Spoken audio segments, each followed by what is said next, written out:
dear guests, we are 5 minutes away from the kickoff of the 2022 Digital Government Forum.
Gentlemen, ladies and gentlemen, please be seated. The forum is about to start.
Dear guests, please be seated. The forum will be starting now.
Dear guests, the Digital Government Forum will be kicking off now.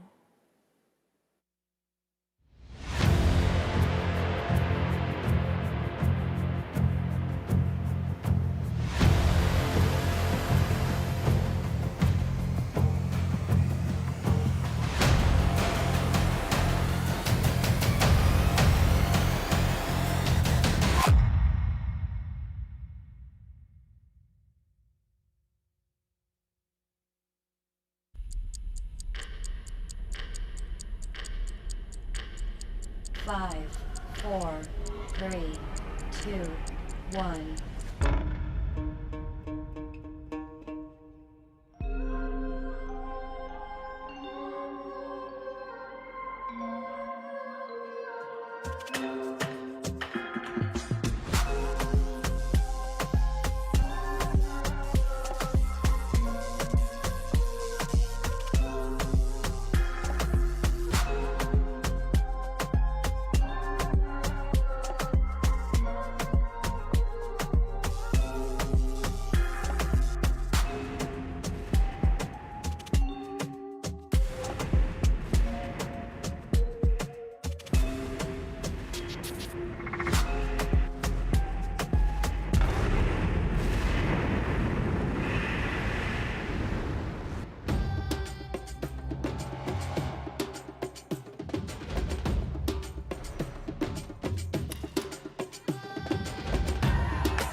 Your Excellencies, ladies and gentlemen, welcome to the first edition of the Digital Government Forum, where we are moving towards a promising digital horizon. My name is Fatma Fahad, and it is a great honor and pleasure for me to be here amongst you all.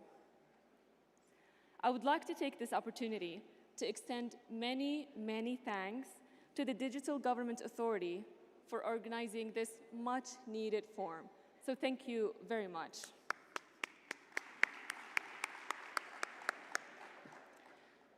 Ladies and gentlemen, digital services in the era we live in is the essence of our life. With the vision of 2030, all governmental entities in Saudi Arabia have embraced an ambitious journey towards leadership in governmental digital transformation. And that's all aiming to pursue digital progress to accomplish achievements through the increased efficiency of digital services, to improve the quality of life, to increase competitiveness, in order to turn the kingdom into a pioneering model in the provision of digital services centered on the citizen, the resident, the visitor, government entities, as well as private sectors. Ladies and gentlemen, please give me your undivided attention for a few moments and enjoy the following video. Long ago, landscapes and cities were human fields of exploration. For centuries, the human mind laid its touch on the lands, forging an identity to each and every aspect of them. Evolution was bound to the geographical development.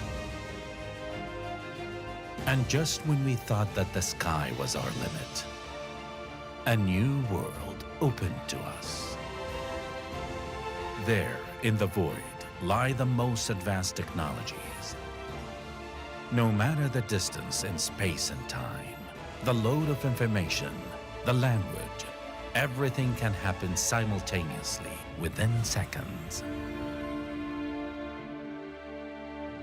Clouds, that's where humanity is building its new empires.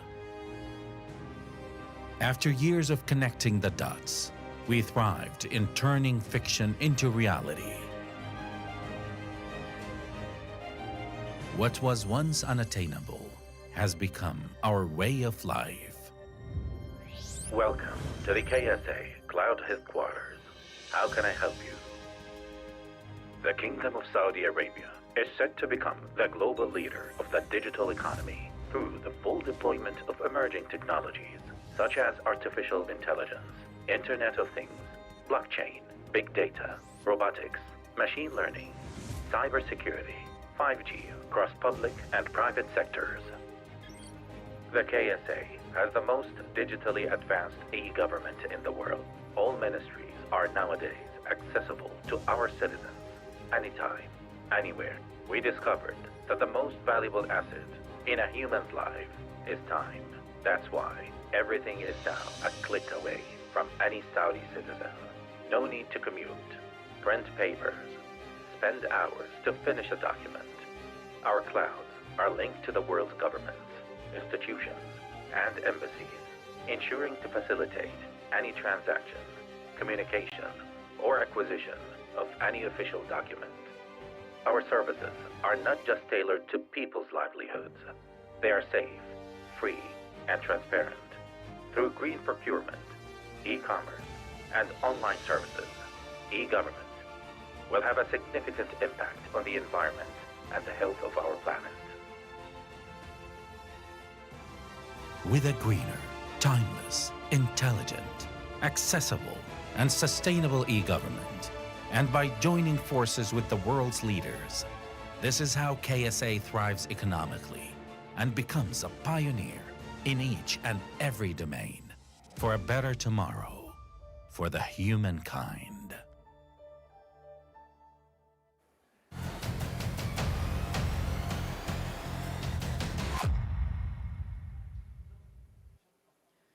In an interconnected world that stretches beyond horizons and even beyond boundaries, digital cooperation represents the cornerstone of integration between states, people, and digital capabilities. Dear guests, diving right through the proceedings of our event, we're about to start our first session for this morning, titled The Priorities of International Digital Cooperation. And to that, the topic will be discussed by Her Excellency, the Minister of ICT and Innovation in the Republic of Rwanda, Ms. Paula Ngubayr. And to that, it'll be my great honor to invite on stage the moderator for this session, the Director of UNU eGov, Dr. Delfina Suarez.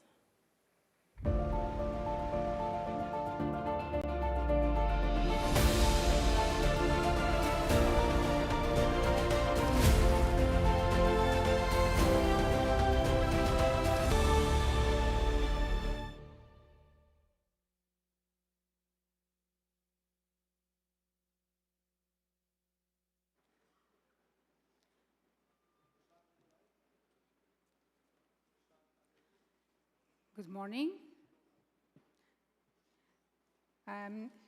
So let me start by greeting all of you, Your Excellencies, entities here represented, as well as all the audience. It is a huge pleasure for me to be here, participating in this first edition of the Digital Government Forum, which I hope is the first of many future editions. And I'd like to deeply thank the Digital Government Authority for the invitation to be here. And it is also my immense pleasure and honor to be in this session, because I have with me in the floor, as announced, the Minister of ICT and Innovation, Paula Ngubayr, who I invite to join me in the floor.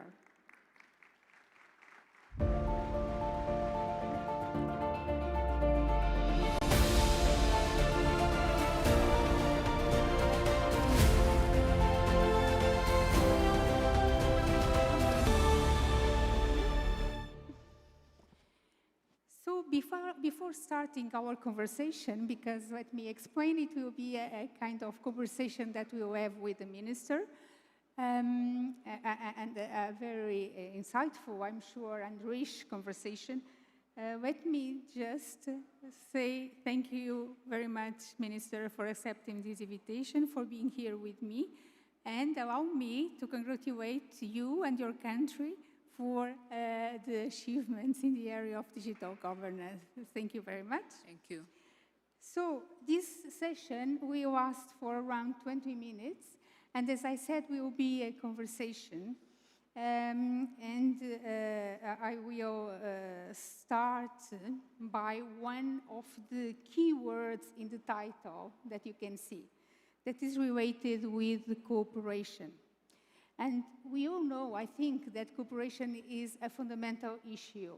Everybody, every country, every one of you working in this area is looking at it as a potential activity that may help and support the progress that countries has been trying to achieve. So, to start, Minister, in your opinion, how does cooperation and digital cooperation, because we are talking about digital cooperation, between different government entities impact the country's transformation in the area of digital governance? And here, let me share with you the possibility of the impact of this cooperation happen at different levels. We can talk about cooperation at the national level, at the regional level, at the international level. How do you think, what is your opinion about this? Thank you very much. First, let me start by thanking the Digital Government Authority for the invitation to be here with you this morning and be part of very exciting conversations that are lined up here today. And to go back to the question that you're asking, for me, I think digital cooperation really underpins any level of development or progress that you can have at a national level, regional level, and even internationally. And perhaps let's go back to thinking about digital, because digital transcends any geographic boundaries. And so if we're going to develop, there's a need for cooperation. Now, starting at a state level or a national level, there is no single actor within the ecosystem that will be able to push any country as far as it wants to go single-handedly. And that's why there's always a need for cooperation between the government and the role that they will play in nurturing and enabling the environment, the role that startups, multinationals will also play, the civil society, but most importantly, the people, because at the end of the day, they are the consumers, and so they need to play a critical role in really ensuring that inclusivity, safety, security is at the heart of the digital transformation agenda.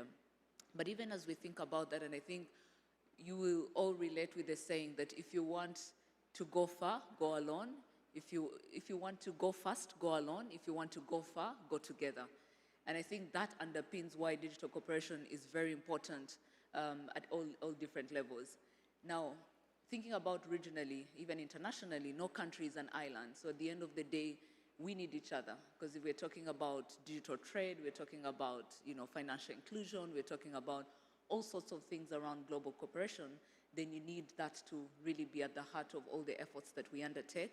But it's also important because the digital world is one where there's a lot of progress happening in a very fast-paced manner, and so being able to learn from everyone and leapfrog together is very important, and that's why, really in very few words, why I think digital cooperation is important at all levels of cooperation, whether it's national, regional, and international. Very well. And how do you see the role of the international organizations and even the regional organizations in this process? How can they, or how are they pushing this cooperation? Or what you and Rwanda is expecting from those kind of entities in order to promote this kind of cooperation? So we are seeing a number of different organizations. I'll start with the UN, which we belong to, where there's a roadmap for digital cooperation. And in it, you find the different aspects that are required for us globally, as a global family, to work together in really pushing the digital agenda. Then, of course, because in Saudi Arabia, we also have the Digital Cooperation Organization that is bringing together like-minded countries who are all thinking about how do we leverage digital technologies, emerging technologies, to really push our socio-economic development growth, leveraging all of these up-and-coming technologies. On the African continent, beyond the African Union, you also have Smart Africa. So these are just a few of those different organizations, but we see many international organizations that are coming in to provide a platform where experiences can be shared, but also to provide the much-needed resources, because and I'll give one particular example. When we all went through the pandemic and schools were the most affected, and between the ITU and UNICEF were able to create the GIGA program, which is really around school connectivity. So it's not just a platform to talk about the shared challenges that we have, but rather it's a platform where we're able to aggregate the demand and be able to negotiate as governments, as countries, for better products that will help with driving school connectivity. So I think to your point around what the role of these different international organizations is, I think it's very instrumental in bringing people together to look at these shared challenges collectively and find sustainable solutions together. Mm-hmm. Very well. So although all of us recognize that cooperation and digital cooperation is essential and may make the difference indeed, I think that we also recognize that it may be a challenge to make it happen genuinely among the different institutions, again, at the national, regional, or international level. But what other kinds of challenges do you think that may hinder the establishment of this transformation in digital governance? So I think for digital cooperation to be successful, a meeting of minds has to happen. There has to be a shared concern around, and also an urgency. because you can't come together as a group of countries or as a group of actors to solve for a problem and you don't have the same level of urgency. What is going to end up happening pretty much is there's going to be delayed progress. But in terms of challenges, I think it's really, in many ways, the varying digital maturity levels of different actors, which means that a one-size-fits-all, most likely as we think about digital cooperation, is not going to be the best approach in how we can drive progress in different countries. And so I think with digital cooperation, it's really figuring out how do we create different models that will drive digital development, that will sort of allow for countries and different actors to mature across the spectrum of digital transformation without necessarily holding back progress that could be quickly achieved. Then a second challenge is always around siloed efforts. So if everyone is trying to do everything and there's no coordinated way of doing it, so I think you end up with very fragmented results and impact. But also that comes to the point of around standards and startups. Yesterday I attended the Black Hat event that is also happening here in Riyadh, and one of the things that struck me most is if you look at all those cybersecurity startups, if any of them wants to scale out of Riyadh and maybe go to any part within Middle East or Africa or any other region, and they're going to be dealing with a different set of regulations and policies, then scale is not going to happen very fast. And so even our ambition to create unicorns may not necessarily happen as quickly as possible. So this siloed way of doing things and the lack of standardization and the lack of harmonization of regulations is important. And the final one is really around resources. I think every government is struggling to have the enough resources to really respond to the challenges that they have, but that coming together, those partnerships are key to ensuring that where we have resourcing gaps, where we have technical gaps, can be filled by the different expertise and strength that every actor brings on the table. One kind of challenges associated with all of this is usually related with the establishment of policies and regulations that are able to frame all the transformation and to support all the transformation that should happen. What policies and regulations need to be considered in our perspective, and which ones have been prioritized by Rwanda to facilitate all the process? There are a number of policies. Obviously, there's the bigger vision, the bigger strategy around the digital transformation strategy that is required. But I think to point out a few of them, you're looking at data protection and privacy policies, because that's very important, and they need to be able to harmonize those is very critical across the different countries. When you look at the cybersecurity space as well, the laws, data sharing frameworks and models that need to be in place. And so startups, I did talk about startups in my previous point. How do we harmonize? Many countries across the world are putting in place what we call a Startup Act. That is a piece of legislation that looks at the different incentives that we put in place to nurture and support startups.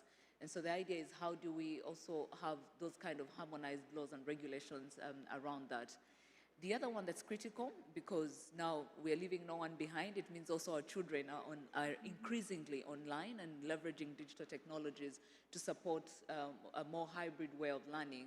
And so putting in place child online protection policies, instruments that support a trusted and secure way of our young children being able to access their online resources is also very important. And there's a whole long list of different things. The digital ID, we talk about digital public goods, but there's always the need for standardization and alignment on, how are we looking at these digital public goods? They're going to be shared. What are the rules of engagement around them? The digital IDs, as we implement them, how do we make sure that they're interoperable at the end of the day?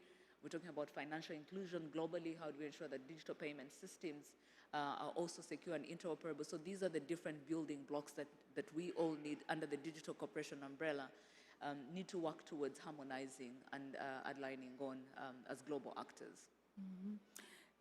This issue of partnerships, the creation and foment of partnerships with all the stakeholders that are part of this ecosystem, very complex ecosystem, is connected with SDG 17. So it seems that we are already talking about that. But what are the most relevant SDGs besides SDG 17 that can be affected by digital governance and all this transformation?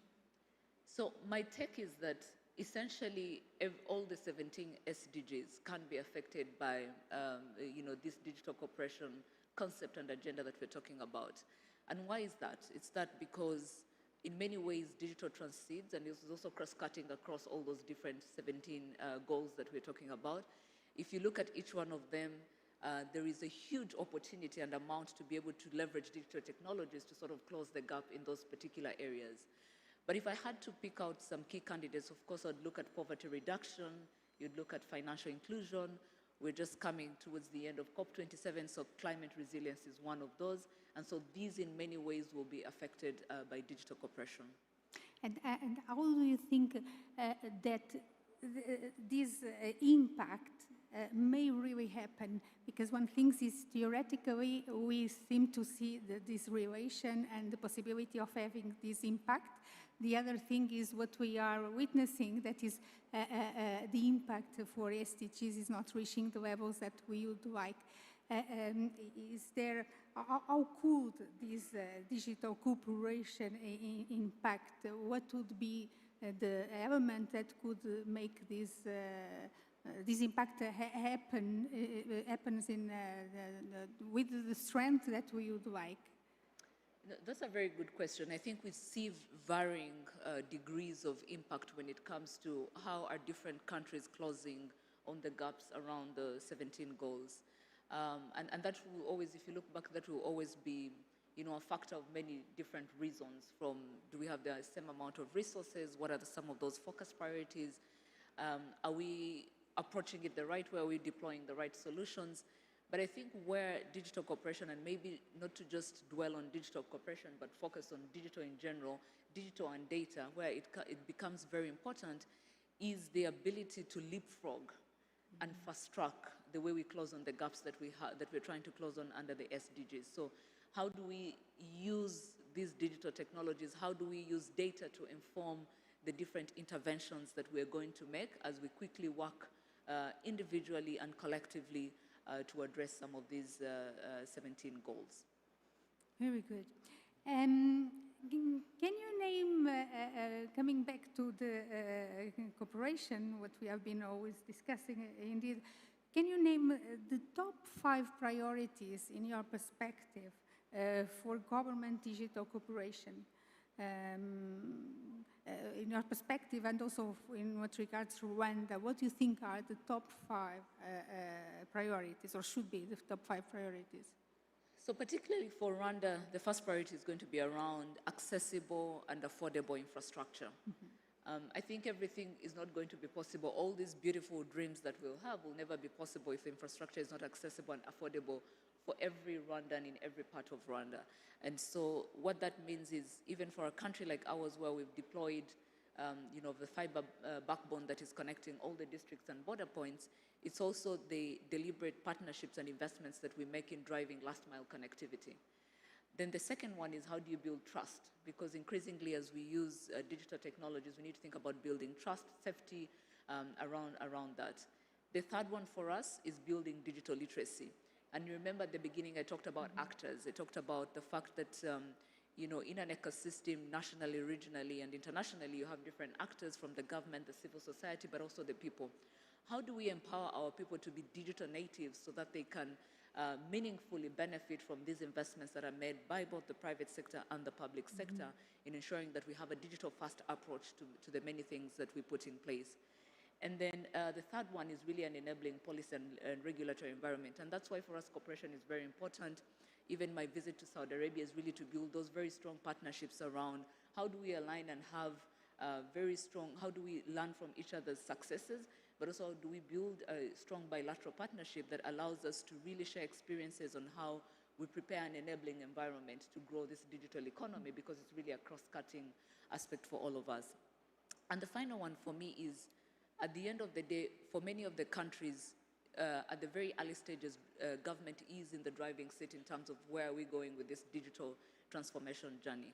But how do we empower the private sector to really be in the driving seat? Because that's when we'll see real growth, a real economic empowerment that is happening. And so really empowering the private sector, thinking about funding, intellectual property, support to startups, so that they can really take the lead in really benefiting from the policy and regulatory and business environment that has been put in place for them.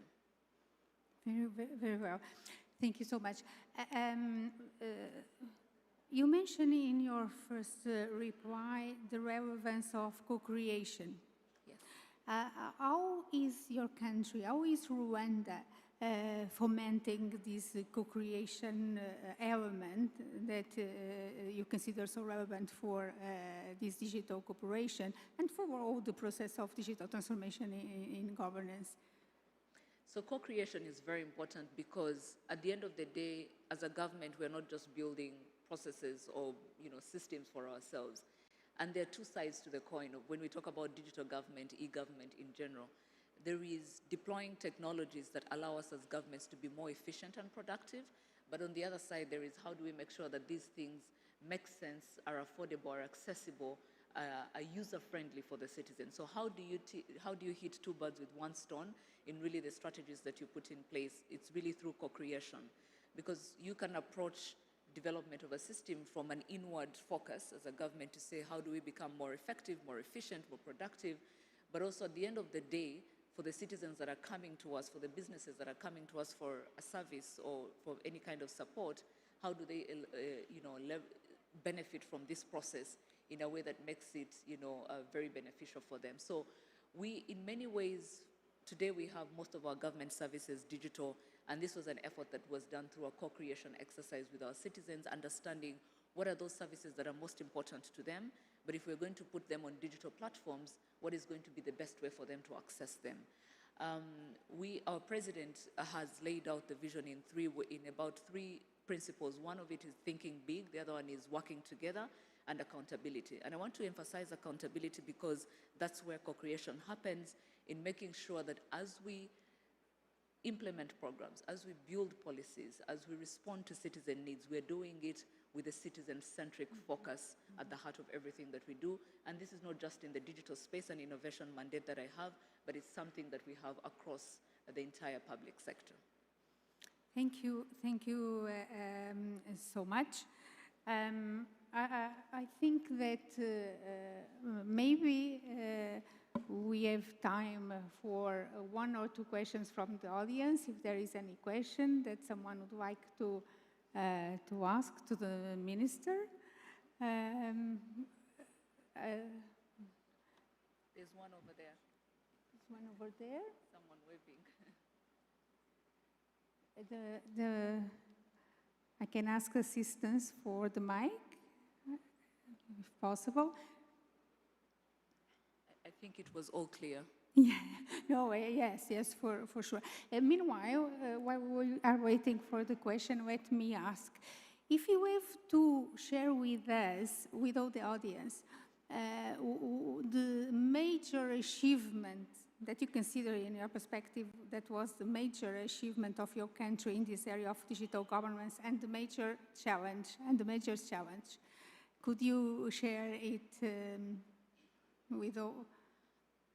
For us as Rwanda, I think the major achievement has been around making sure as we deliver services to our citizens, we do it under the principle of zero trips, zero paper. Our citizens should not travel for any particular service they need from government, but also in delivering that service, can we do it in an e-certificate form where it becomes more accessible for them? What are the major challenges? I think the biggest one is how do we ensure that every citizen, especially in the rural parts of the world, are digitally literate, but also how do we make sure that we have more targeted solutions for people living with disabilities? And those are things that we're already working on so that, in the next 5 or so years, we've been able to tackle them. Thank you. I don't know if, no? Okay, yes. Okay, so thank you very much again, Minister. I know, and my congratulations again for the effort that you have been doing. We know that a lot should be still done. There is always a lot to be done in this area, an area that never stops. And thank you very much for sharing with us your perspectives, your ideas, your thoughts about digital cooperation, a topic again that we all know the relevance that it may have for countries and for all of us as citizens. Sharing with you, and the Minister already mentioned UN, indeed it is one of the topics in the agenda of the Secretary General, the digital cooperation, and also one of the main topics that the office, the tech office of the Secretary General is trying also to address and to promote. I hope that we succeed from our side in the promotion of this area. Thank you very much, Minister, for your sharing.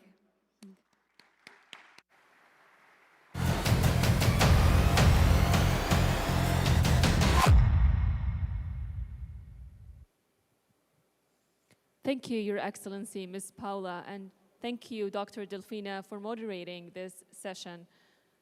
Dear guests, when we speak about international digital cooperation, we must mention the important role that international organizations have been playing remarkably for decades.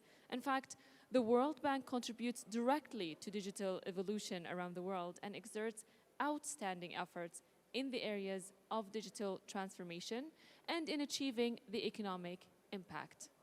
Your Excellencies, ladies and gentlemen, join me in welcoming the Regional Director of the World Bank's Infrastructure Department in the Middle East and North Africa region, Mr. Paul Numbaum, to deliver the forum's keynote speech on digitalization as a key infrastructure for public service delivery. Mr. Paul, the floor is yours.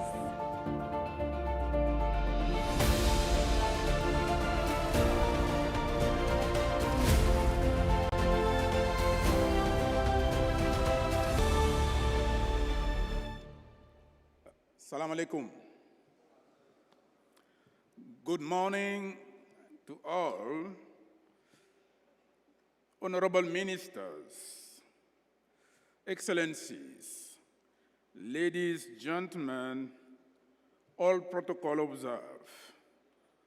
I am truly pleased to join you all today, this morning, in this important forum, which we are doing face-to-face after almost 3 years of remote interaction. I would like to thank DGA and its governor for the invitation that was extended to me and to the World Bank to come in front of you today and deliver this keynote message. I would like to take this opportunity to extend my sincere congratulations to the entire team of DGA for mobilizing these digital government leaders and experts to present and discuss in this conference. But before I proceed and share with you my views, I wanted to step back and reflect with you my main takeaway of 1 week participation at the COP27 in Sharm el-Sheikh in Egypt. I thought it is important because what we are talking about today here also have an impact on climate transition. I was at the COP for a week. I was impressed by the global mobilization by all stakeholders to tackle the climate challenge that we face. Climate change is the emergency of our time, and it is up to us to turn things around. As for a region like the Middle East, North Africa, which sit at the center of what I call the climate storm, we have no alternative than to act now. We face the challenge of our generation, and we should be mobilizing to tackle these challenges. Water scarcity is one of the key challenges, which also lead to food crisis. But, as you know, we should not look at climate action only as challenges or costs. We need to look at them as opportunity for a better growth, a better quality growth that can promote green, inclusive, resilient development. And I think this is what digital transformation can help to accelerate. So let me now turn to the topic of the day. I would like here to extend my special congratulations to the government of the Kingdom of Saudi Arabia today for the result of what we have been able to achieve in implementing very effectively the digital transformation agenda. The recent ranking published by the UN E-Government Development Index for the survey of 2022 has shown a significant improvement by Saudi Arabia, which is now ranked 31st against 43 in 2020. I think this deserves a big round of applause for all who contributed for it. It's a major, major, major improvement. And all of that was not done in one day. It called on all of you to mobilize around this agenda. This is the evidence that the government of the kingdom has deployed exceptional performance in deploying its e-government development approach, particularly building the digital infrastructure, strengthening and enhancing its organizational capacity, developing its people's skills, and mobilizing the citizens around this agenda. This, for me, is a major point of satisfaction since we have been working on this together. Another point of satisfaction to highlight is that the kingdom was ranked number 2 right after the USA and the UK by the International Telecommunication Union in the 2021 Global Cybersecurity Ranking. Again, this is another demonstration of strong leadership and effective implementation of the strategy. But as you have seen, digital leadership and excellence are by no means an easy fit. Improving the ranking, as I have highlighted, will not come overnight. It's something that needs a lot of mobilization, a lot of sometimes fallback. So it's an effort that has to be consistently maintained. Digital leadership is also not easy to accrue. It is a capability that has to be created with focus and perseverance.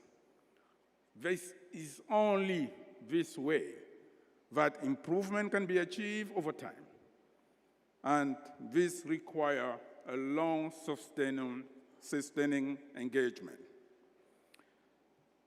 Let me now get to talk about 3 main issues that I thought I should discuss with you today. One is to give you my readout of the global perspective of the digital development. Second will be to discuss a little bit the trend around the government digital platforms. And then third will be the economic implication. I hope by giving you that flavor, you would understand why this agenda is at the centerpiece of the development in the 21st century. So let me go now to point 1, global digital trends. As we have observed through our analytical work at the World Bank and the investment that we do in countries, the digital global trend has evolved tremendously due to the pandemic. Indeed, when COVID-19 pandemic hit, governments around the world had to resort to digital tools to meet the needs of their citizens, who in turn had to experience firsthand transformative impact of digitization. In fact, we have to admit, COVID has accelerated investment in digital transformation at a global level. We have seen a sharp increase in the amount of investment by government, private sector on digital solutions, with the development and expansion of remote work, and also through application on digital health or through maintaining continuity of learning, e-learning in the education sector. At the end of 2019, just over half of the world population, or 4.1 billion people, had access to internet and was using it. Since then, the number of internet users has jumped by 800 million people, reaching 4.9 billion, or 63% of the world population. This is a sharp increase in the number of internet users globally, and the largest we have seen in a decade. This again reflects the impact of COVID and the pandemic, which has made digital connectivity a critical necessity for teleworking, distant learning, access to basic services, keeping in touch with each other and with the rest of the world. That said, we should not forget that 2.9 billion people remain offline, 96% of whom live in developing countries. Some 400 million people were not even covered by a mobile broadband signal.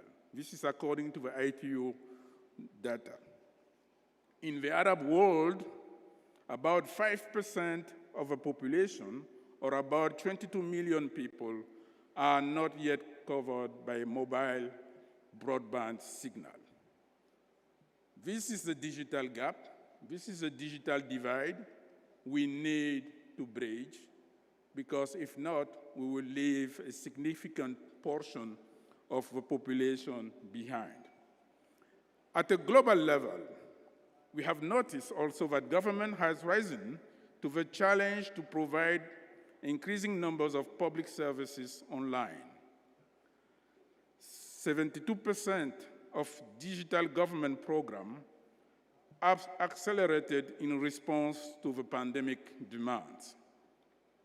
Further, 91% of businesses are engaged in some form of digital initiative, while 87% of senior business leaders say that digitalization is a priority. So clearly, this would not have been possible unless we could have been able to use cloud computing services, which have accelerated this deployment. On the World Bank end, we notice from our analytical work also an important shift from what I will call the traditional technocratic e-government approach of the early 2000s to a digital development agenda that is people-oriented, data-centric, and driven by the top leadership. I guess this is what the minister was talking about earlier. It's no longer about deploying technical solutions, it's meeting the needs of the people, getting their needs factored in the design of the solution.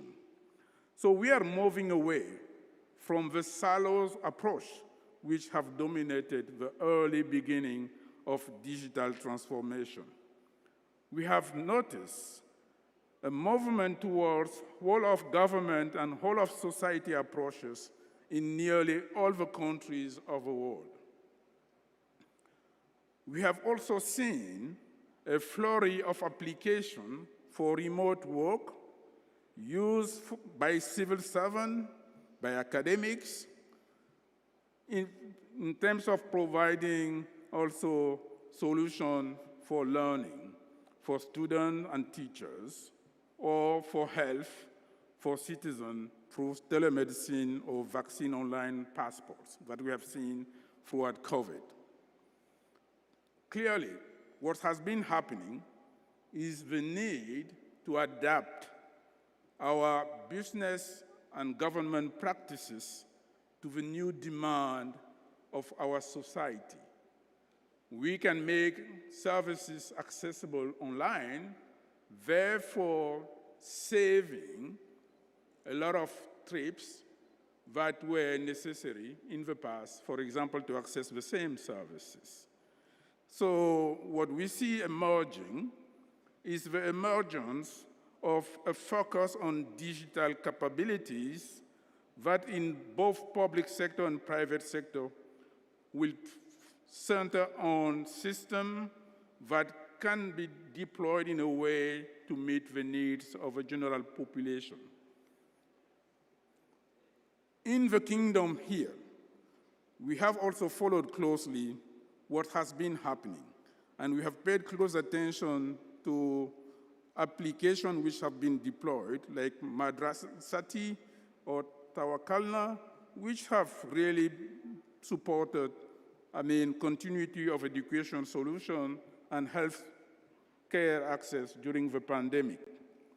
We have seen this application really transform the way the government relates on a day-to-day basis to its citizens. And we had an opportunity to discuss with our counterpart during the World Bank session with a discussion with Korean counterparts as well.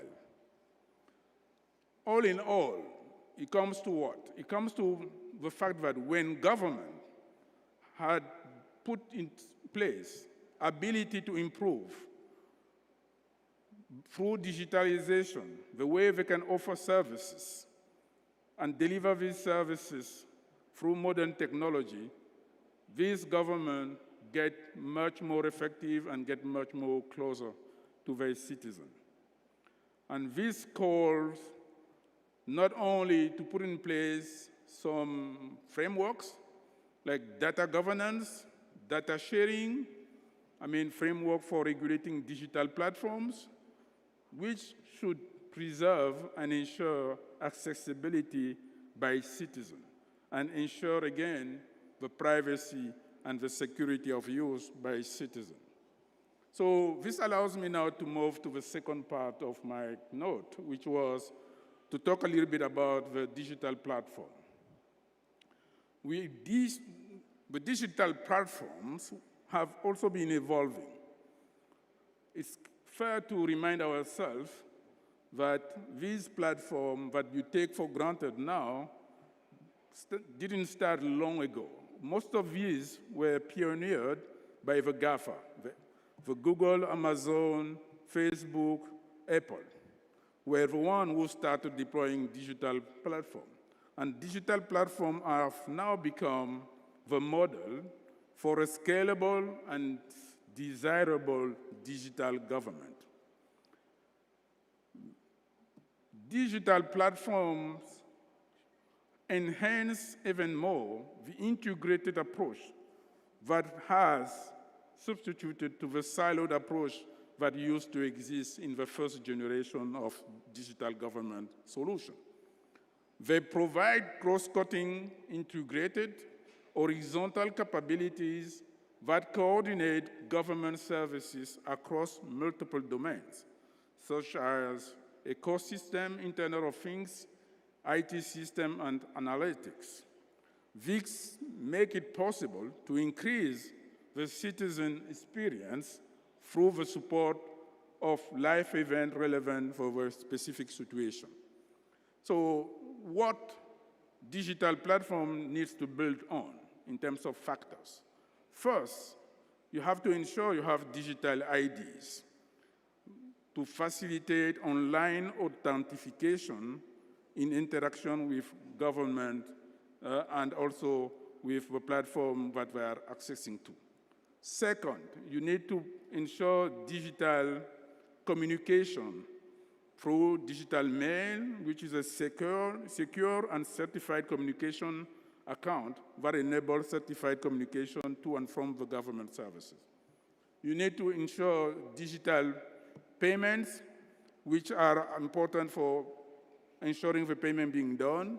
You need to facilitate open data policies to allow large organizations to share and analyze, reuse data, and of course, many other things, including access to cloud, to artificial intelligence, and machine learning tools. In closing here, digital platforms really can enhance government operational and economic efficiency, and I think no need to dwell too long on that. Let me bring it to last point, which is economic implication. When you offer these services online, you help to increase accessibility, equity, transparency, but more importantly, trust between government and citizen. And what that does, it does improve accountability at the end of the day. So the economic implication, which is the third part of digital transformation, is huge. We have done some studies at the World Bank that shows that fully digitizing the global economy could lead to a rise of GDP per capita of about 46% over 30 years.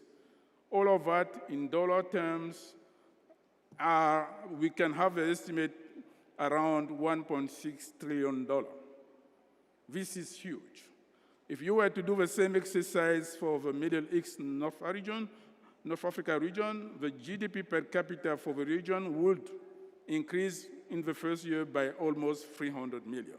So clearly, doing what you're doing here has an economic incidence, and that economic incidence is significant. This is what our numbers shows, and therefore deserve to be spelled out more in detail. At the end of the day, you should just recall that digital transformation of government is not an end in itself, but it is a means for a better society. It is a means for government to be much more closer with its own citizens, so it increases trust, it increases the trust and also the transparency of government with its citizens. To close, 3 points.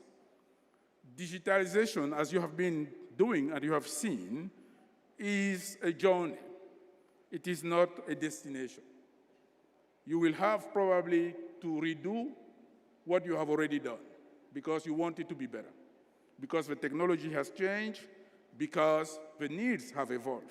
So clearly, be prepared to continue updating, reinventing what you have already done. Second, the Kingdom has taken a leadership role in this agenda and has achieved a lot in showing off that leadership. It would be important to also take that experience to other countries which could benefit from it.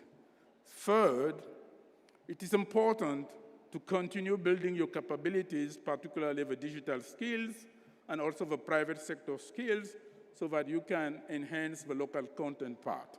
Finally, in this endeavor, it is not possible to do all of that unless you have a strong foundation, which is usually around sound digital policy and regulation, world-class data infrastructure, and also create what I would call the ecosystem that allows your private sector, the startup, to be able to draw from the amount of data that is available, all the wealth that can come from it. So thank you very much for the opportunity for inviting me here, and I wish DGA and the partners working on this topic in the Kingdom here all success for the years to come. Thank you. Good.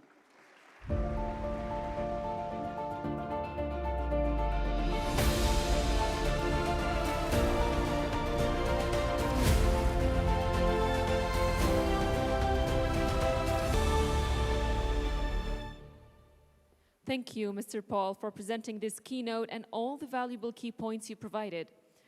Dear guests, for a few moments, I'd like to draw your attention to the following video.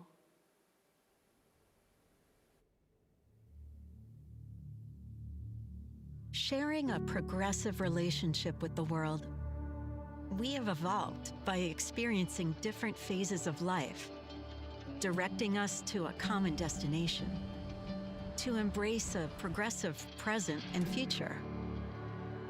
As an individual, as a family, as a country, and as a nation. Moving forward and making progress has always been our motto. Security is a major topic. Without it, life is unstable. And how can we forget the importance of education? It is the light that removes the darkness of ignorance and enlightens minds.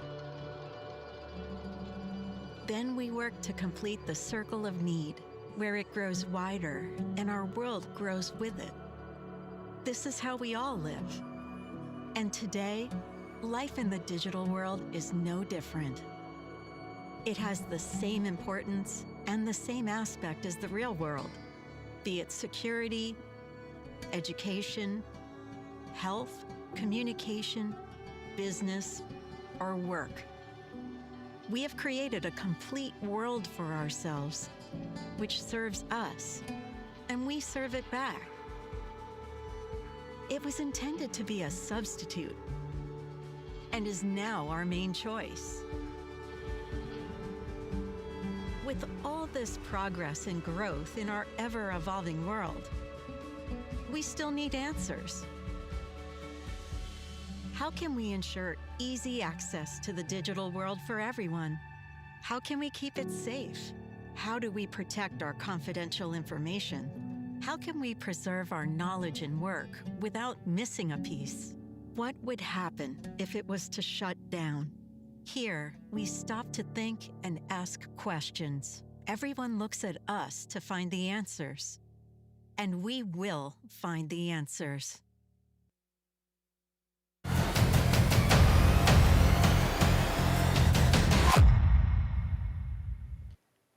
From the World Bank to the United Nations, where the 2022 E-Government Development Index has been launched lately under the title Future of Digital Governments. To that, dear guests, and for our second session for today, titled Future of Digital Government according to the major international indexes, please join me in welcoming on stage the moderator for this session, Vice Governor of the Digital Government Authority for the Sector of Strategies and Partnerships, Engineer Abdulrahman Al-Mtairi.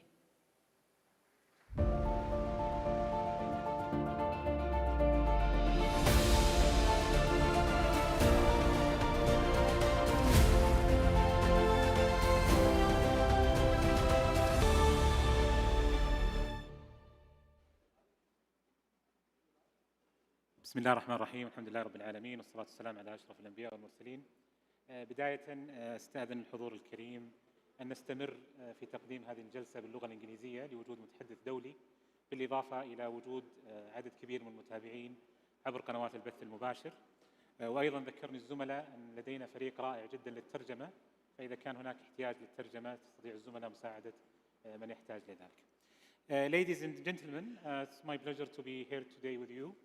I would like to invite to the stage our panelists. First, would like to welcome Mr. Vincenzo Aguaro.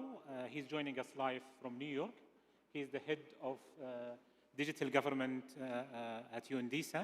And I would like to invite to stage Mr. Mohammed El Gaid, the Chief Executive at Information E-Government Authority for Bahrain, as well Dr. Ali Shaydani, the Deputy Minister for Telecommunication in Oman, and last but not least, Mr. Saeed Bihlal, the Acting Deputy Director General for Digital Government.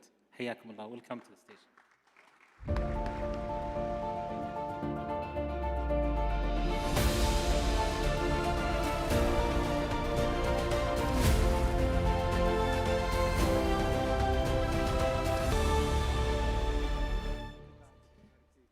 welcome to the stage. We are lucky today to have one of the panel with the global leader in digital government. First of all, in the last 2 years, it was a hard time for humankind. The pandemic hit the globe, and we found that digital government in every single country may play a major role in digital resilience. With that, I would like to start with Mr. Vincenzo. I know that Mr. Vincenzo at 3 a.m. in New York. I just want to make sure that he's joining us live. If you can hear me, Mr. Vincenzo, please. Can you hear me? Can you hear me? Yes, we can hear you. So thank you very much for joining us. Mr. Vincenzo, recently I would like to congratulate you and your team for publishing this amazing report about digital government index. And I think you are the best person to tell all of us, after seeing 193 countries progress during the pandemic, about the trends and insights that you saw in the report, you and your team. And I will give you the floor to share with the whole audience what you learn and what you think the trends and insight you see in the world in the last 2 years. So floor is yours, Mr. Vincenzo. Thank you very much. First, allow me really to thank you for this kind invitation and to be part of this incredible panel. And I have also to congratulate with your government and also I have to congratulate with all the GCC countries for the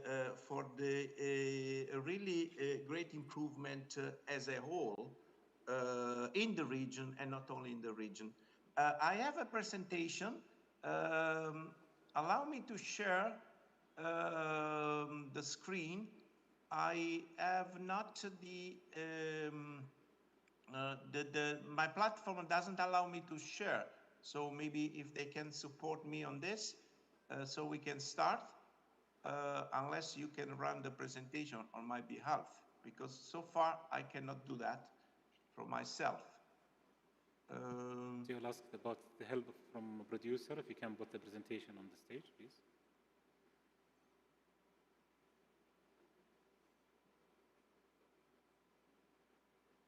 While we are waiting for the presentation, allow me to just introduce the, let me see.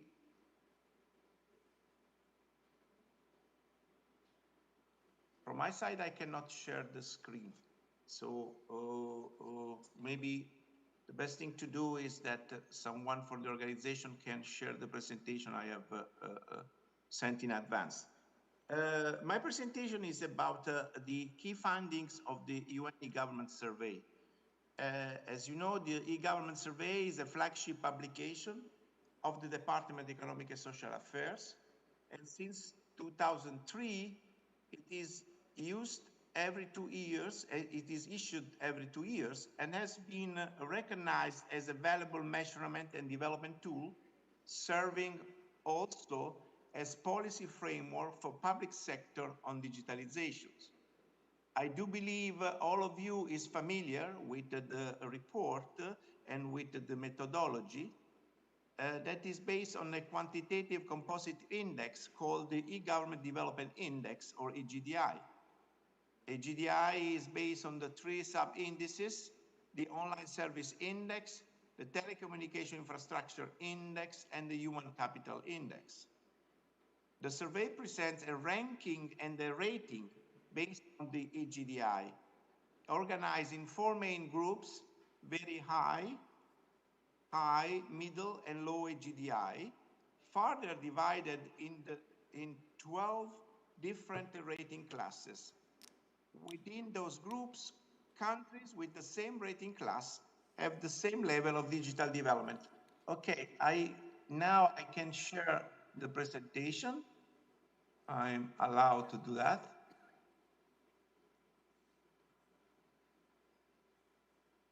Please confirm that you can see it. Yes, we can see it, but if you can go, yes, you can go for full mode. Yes, we can see it. Perfect. So in 2022, a limited number of changes has been introduced to improve the methodology and to take into account lessons learned from the previous editions, feedback and recommendation from member states and from expert group meeting. The most relevant one, I think, is about the Online Service Index, OSI. The 2022 OSI has been calculated based on 5 categories. These are institutional framework, service provisions, content provisions, technology, and e-participation, with the OSI as a whole calculated based on the normalized value for each sub-index. This new approach introduces the concept of a composite online service index, and a weight has been assigned for each category.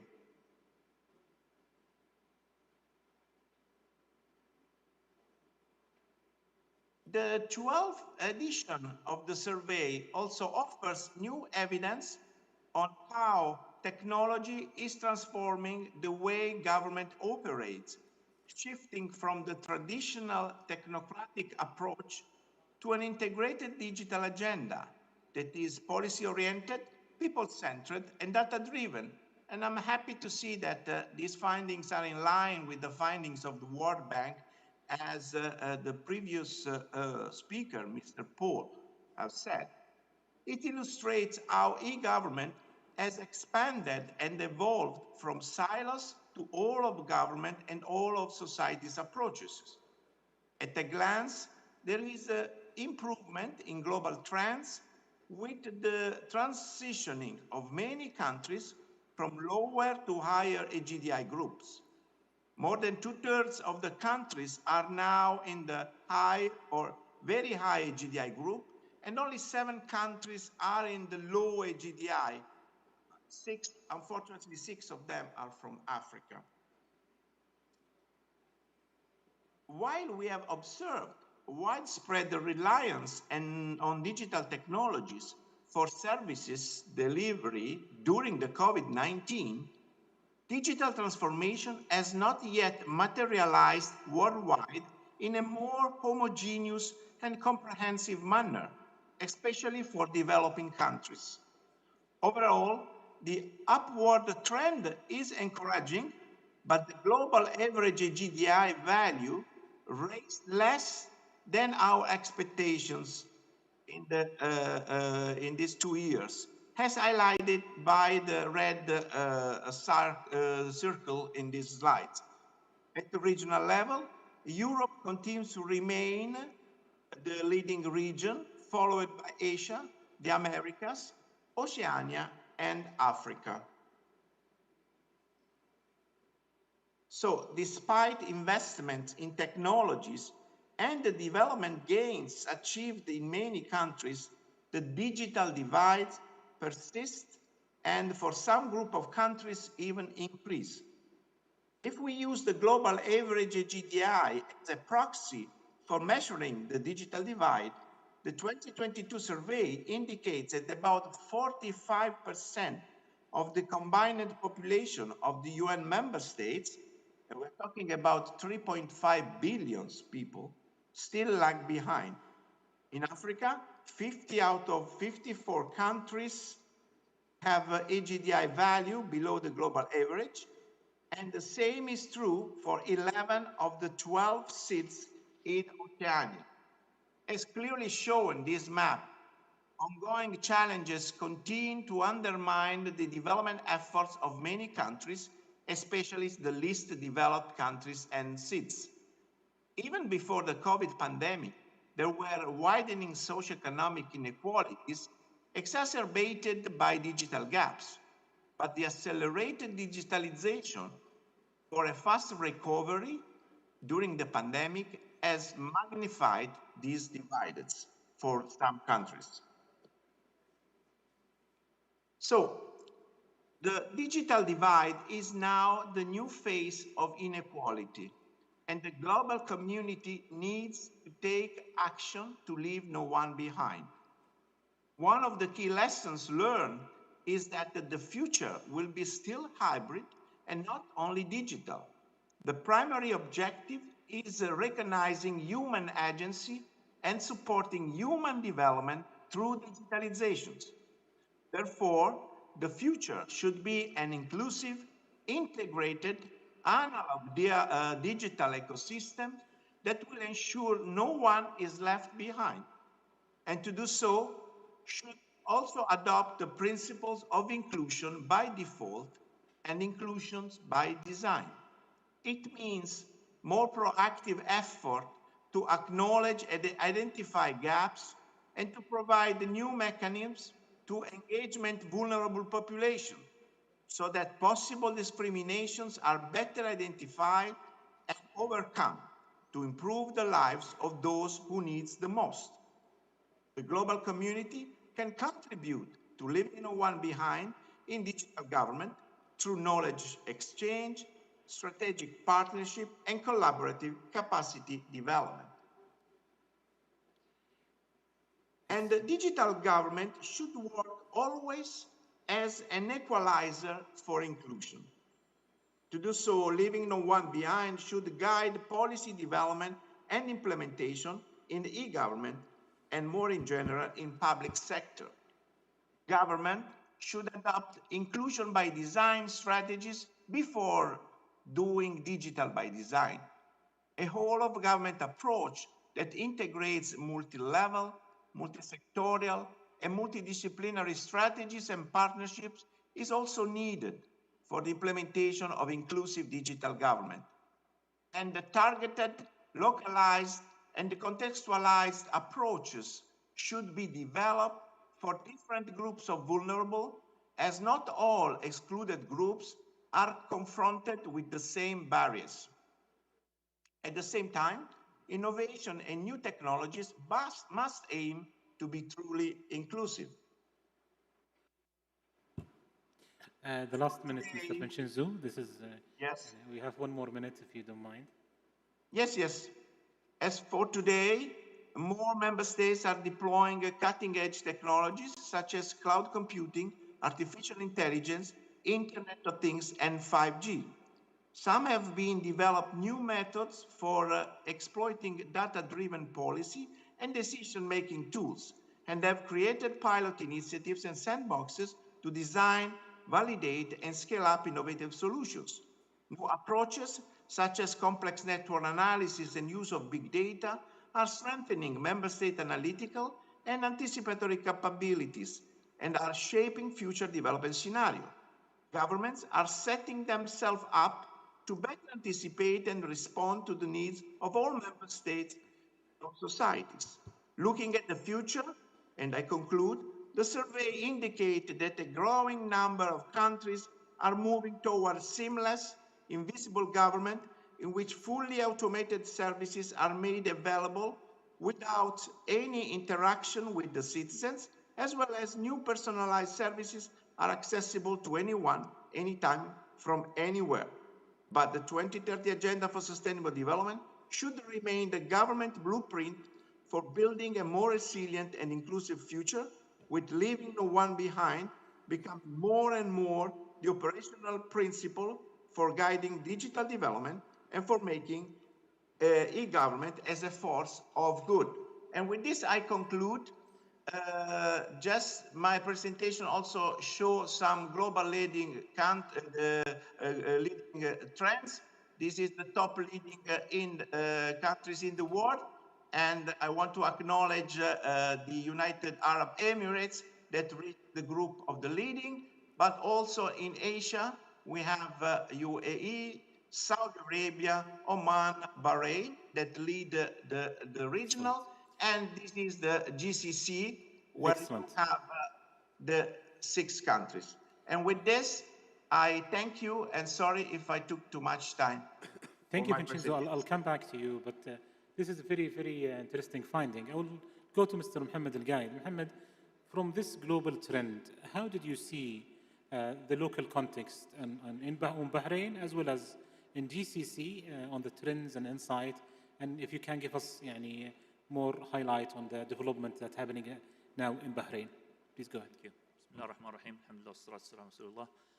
First of all, allow me to thank Digital Government Authority for this invitation, for bringing those excellent speakers on this very important topic. Of course, the UN report is you know, having lots of unique things. It's a unique comparative report that compares 193 countries. I don't think there are any other reports that do the same. It's very broad and comprehensive and frequent and very regularly published, which is, again, is very important and key for us. And this report, for the first time, I think there is a clear sub-indices for the OSI. That's a positive side that I look at it from our government perspective. Globally, we saw improvements in the average countries from 59% to 61%, although the criteria becoming more difficult every year, which shows a good progress globally in the report. For the first time, there is a Lucy measure, which again, measuring, you know, the cities. The report focuses more into the, let's say, evolving its model from government 1.0 to 5.0. That's very important, you know, looking into the government, the citizen-centric. Regionally, a lot of developments happening in this region. I have to congratulate and commend what happened in Saudi Arabia, the leapfrog. Although the Emirates, you know, keep progressing and becoming number one in the region, but Saudi, the leapfrog, the improvement happened in Saudi. I think that we must congratulate. It shows a lot of effort and a lot of work happening in all aspects, as mentioned by, you know, by the other speakers and the institution and the regulations and multiple areas. Four of the GCCs, you know, being in the very high GDI and two of them in the high, the whole 6 GCC countries are leading the Arab League. It shows a lot of cooperations, a lot of exchange of information and expertise within the region. I think that's one point that always the report highlights. I have to mention something that is, you know, some few comments, and allow me, Mr. Finjanzo, a dear friend, some issues that maybe we highlighted before and we have to highlight here. It continues to hide, you know, the criteria until the last moment, and that's, I think, a negative part of the report. You always ask the governments to be open and to be transparent and listen to their customers, but still the UN are not listening to us. We need to know the criteria to develop, if it's a tool for development. And if we don't know about it, and there are major changes, like this time, there is a major restructure of the report, I think that affects the credibility of the report. And that's an issue that we look at it. Another thing is the telecom. I think it's about time to consider eliminating the fixed broadband or focusing more into the broadband as a whole and the speed. Otherwise, if we need to have the broadband should be per household, because in this region we have 5, 6, 7, in some other regions maybe even more. In the Europe they have 2, so you look at it per population, and that's advantaging the developing countries. Excellent. Giving less weight, I think, to the telecom sub-index and maybe broadening, and finally the HDI being more relevant to the technology and getting less weight. Excellent. Thank you very much. And I must give a credit to Mr. Vincenzo, because in the preparation call, he asked us in the region, not only the people on the stage, but everyone have an idea about how the report will be developed. Please contact us, and we will make sure that through GCC we'll do this. And from Bahrain to Oman, we saw a lot of real development in the last 2 years. Dr. Ali, I would like to give you the floor to give the audience more about highlight of the digital transformation that's happening in Oman. شكرا عبد الرحمن. السلام عليكم ورحمة الله وبركاته. First of all, I would like to thank DGA for organizing this fantastic event, And I think it's a great platform for all of us to share and exchange knowledge and information to propel forward when it comes to digitizing government services and digitizing the industries in general, because digitization is the future, as we all know. I think the UN Digital Government Report is a great tool for all of us to benchmark where we are and to plan for the future. The report can be sliced and diced in different directions, but at the end of the day, it's a measuring stick. It shows where you are, and it shows what you have to do. What we did in Oman is that we are considering this report seriously, and we are basing our plans and targets.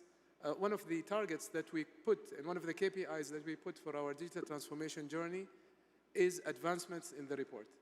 So maybe you know Oman is embarking on a vision called Vision 2040, and the vision includes a couple of KPIs. One of them is the UN e-government report.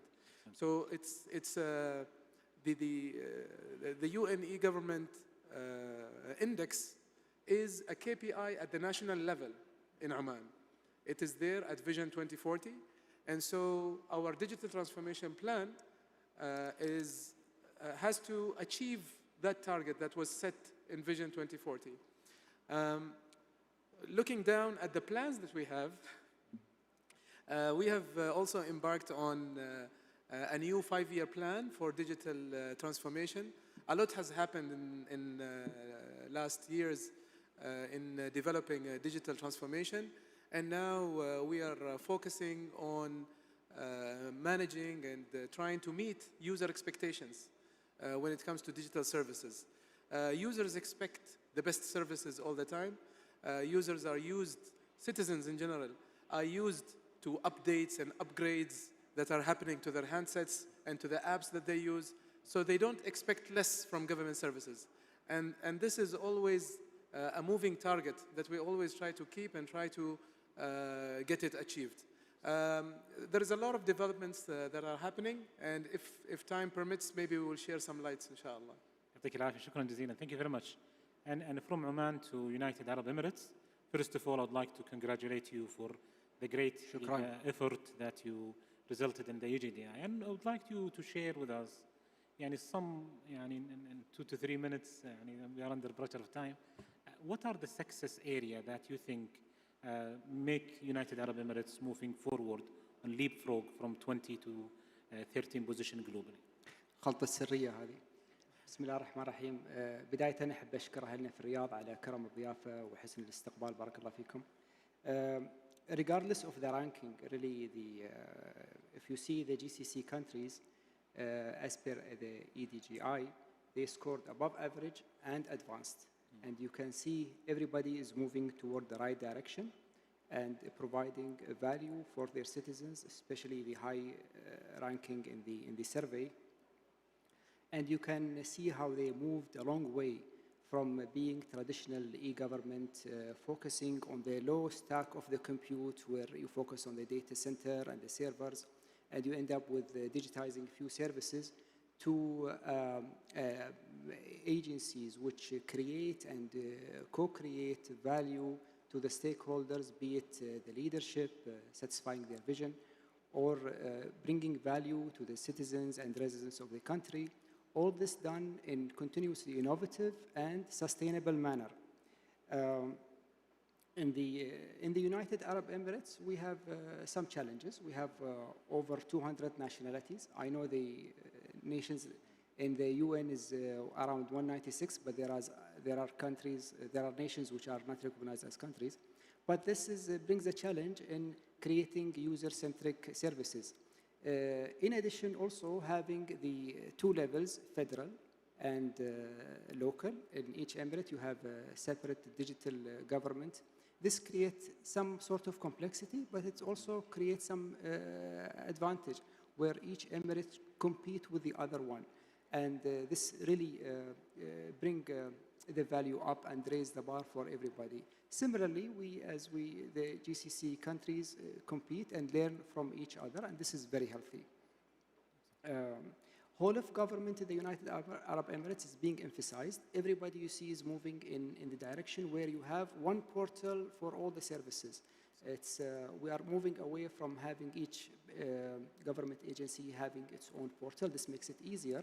But again, you can achieve the same objective with another method, in my opinion, where the single sign-on, this project, in my opinion, was a tipping point where with one credential you can access all the government services. This was like the magic wand for increasing the adoption, and you can see the adoption of the services increased potentially, and that's a very good project. Moving forward, we have now lots of data, really lots of data. We don't use it for the security, but the streaming data, we do lots of analysis for the purpose of enhancing the user experience. And this is very important in magnifying the value for the users in the United Arab Emirates, or I think in the GCC in general. And one last point, in the United Arab Emirates, we have obviously our sovereign cloud, but also we are moving to the approach of having multi-cloud where we use the hyperscalers, because there are many services there which we can leverage and benefit from. Excellent, والله very very progressive صراحة, يعني very good progress. And before I go back to Vincenzo, and I think the message is clear from the whole region that we are not happy. It's not about the ranking, but it's about more that we want to contribute more to methodology and to engage the whole technology community, university, private sector, and the government. And probably this is what Mohammed says to you is the first comment that will be followed, inshallah. We will collect all the comment and we'll share it. Before I go to Vincenzo to listen from him, يعني in one or two words, حقيقة, what do you think the GCC country will need to focus on during, I would say that, short to mid-term? And what's the most important thing? If I can hear from all the panelists before I go back to Mr. Vincenzo. Okay, that's only 1 to 2 points. I think during the pandemic, we did well with Saudi, for example, when we exchanged the data and vaccination data to make ease the traveler's journey and time and make it seamless. I think that's an example of cross-border exchange of data and cooperations that could happen to improve in all aspects or multiple services, multiple fronts. I think that's one very important and key thing. The other thing, the exchange of experiences that happened in specific projects where we copied what the others did and then build on top of it, and then giving it back to the other countries. Excellent, Dr. Ali. So the 2 points that I will highlight, the first one is I think we should really focus on user experience and designing services that are user-centric. Rather than designing a service from a government perspective, let's design a service or services that the users want to use. The second point is, with all the wealth of data that we have to embed AI, machine learning, and latest technologies so that services can follow the user rather than users or citizens try to follow the services. Excellent. That's my 2 points. I agree 100% with my colleagues, but what I think we need to focus on building the capabilities. The human resource is a very important factor, and having more experts in the digital area is very important for us, I think. Yeah, thank you very much. And I'll back to you, Vincenzo, with 2 points, and I hope it will be very quickly. So the producer is sending me that we are run out of time. But 2 points. One is that how much UNDISA is open to receive recommendation to improve the indices from the region. And second thing that based on your the few that you have for 193, and as a result of pandemic, are we getting closer in the digital gap? Or the digital gap is increasing, and what we can do for it? I'll give you 2 minutes if you don't mind to conclude with that. Thank you very much. First of all, let me say that I'm fully agreed with the last points that all these excellent speakers addressed. And these are also our recommendations for the next future. I want also to assure that we are really very open and to not only to listen, but to collect the recommendations. The only consideration that you have always to take in mind is that we assess 193 countries. So sometimes, the point of view of a group of countries doesn't match with the point of view of others. So from our perspective, we need also to see how we can really adopt recommendation and solutions that works for all. And this is one of the big challenges that we have when we produce and we do our result. But the recommendation from Bahrain are well noted, and we also have for 2022 for the first time released all the indicators for the assessment. So you have all the indicators that we use when we do the online service, the OSI, and that is also something in the direction of the transparency. At the same time, for the other indicators, we are always discussing with the ITU, for example, for telecommunication infrastructures, and also for human capital. And we are strongly reconsidering if in the next future we will reduce the weights for the other two indicators. To conclude, because you gave me only 2 minutes, we are really not only open, but we are very happy to receive your recommendation and your comments and your criticism, because this is the right way for us to improve the quality of the report and to make this more useful for everyone. Yeah. Thanks so much. Thank you very much, and I would like to thank on behalf of all the audience, the UNDISA حقيقة for the last 20 years, the sharing of practice was very helpful for the region. With that, حقيقة, we have couple of questions on the floor, but I think we are running out of the time. I'll be sharing this with all the panelists and with the UNDISA in New York. I would like to thank the panelists. Thank you very much for making this session. I'd like to thank Vincenzo. 3 a.m. in New York, I know it's hard time. Maybe before you get your coffee, you are joining us. But inshallah, hopefully next time we'll meet in person. It's either in Riyadh or New York. So thank you all, and thank you for the audience, and thank you for everyone who watching us. Thank you very much. Thank you. Thank you, Vincenzo. Thank you.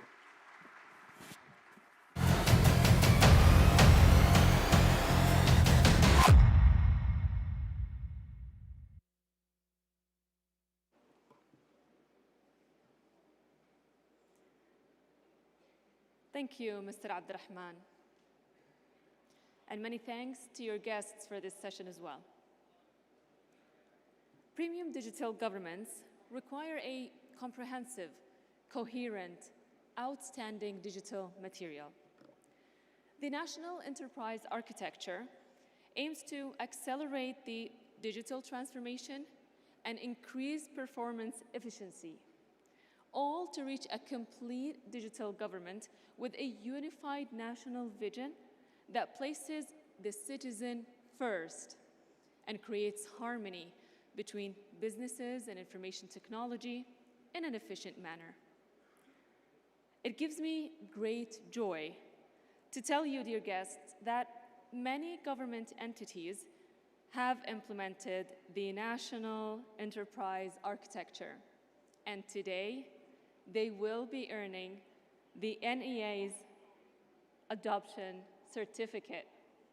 And to hand those certificates, please join me in welcoming on stage the Governor of the Digital Government Authority, His Excellency Engineer Ahmed Swayan. And joining him will be the Vice Governor for Investment and Government Excellence, Dr. Abdullah Al-Fayfi.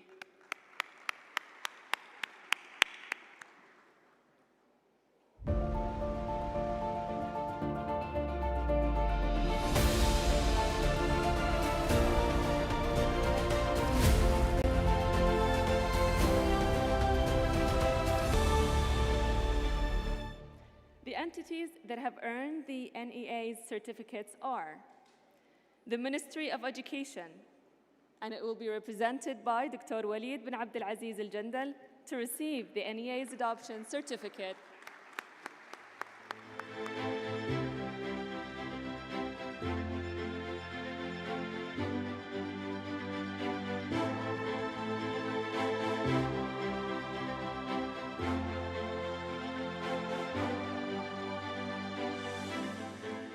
The Ministry of Environment, Water and Agriculture, represented by Dr. Abdul Hamid bin Abdullah Al Awali. Please join us on stage.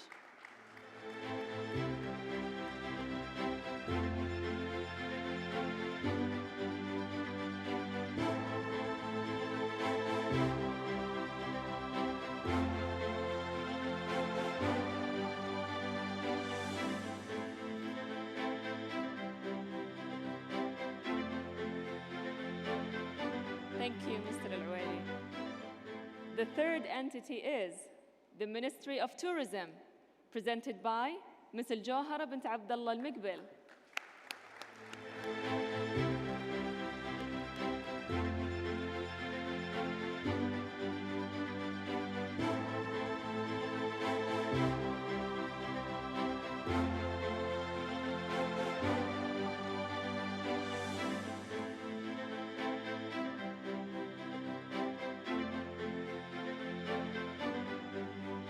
Thank you, Ms. Al-Jawhara.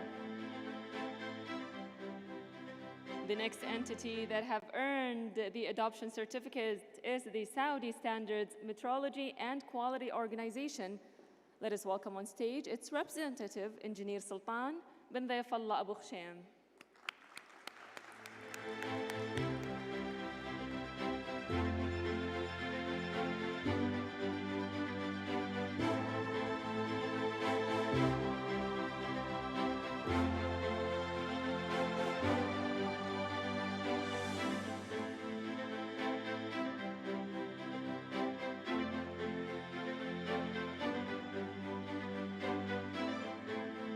The last entity that have earned the adoption certificate for today is the General Organization for Social Insurance, represented by Mr. Ahmed bin Muhammad Amran.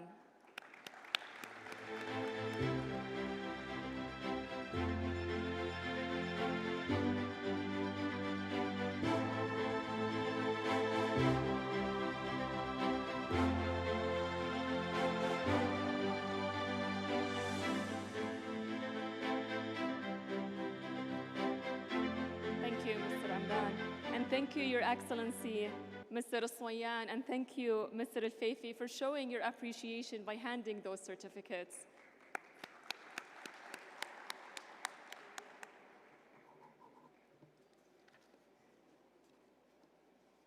I congratulate all entities that have earned the NEA's adoption certificate, and we thank you, our esteemed audience, for joining us today. Now, before breaking for lunch, let me give you a quick rundown of what's going to happen after lunch.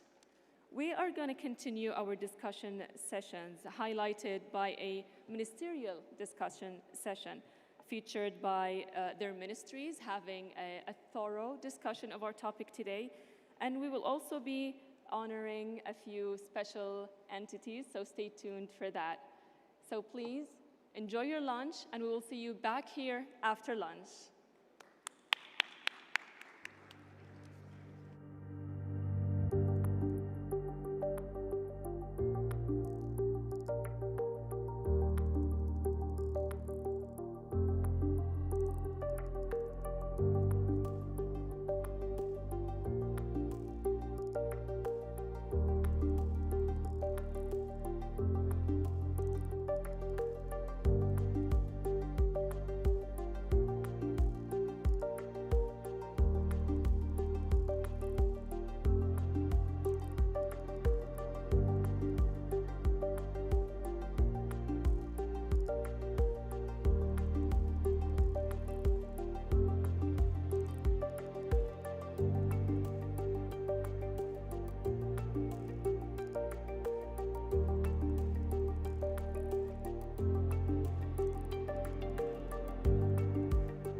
حضورنا الكريم، نرجو منكم أخذ مقاعدكم.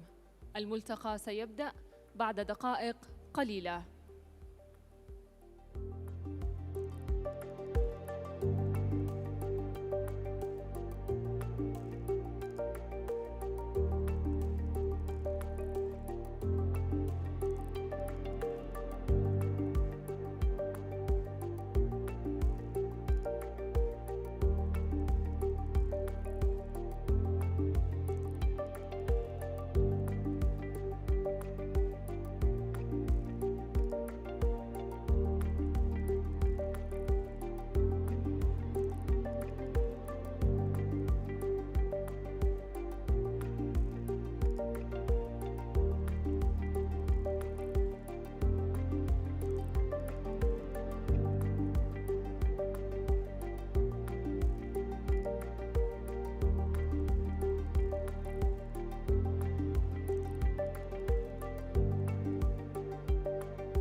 الكرام، نرجو منكم أخذ مقاعدكم.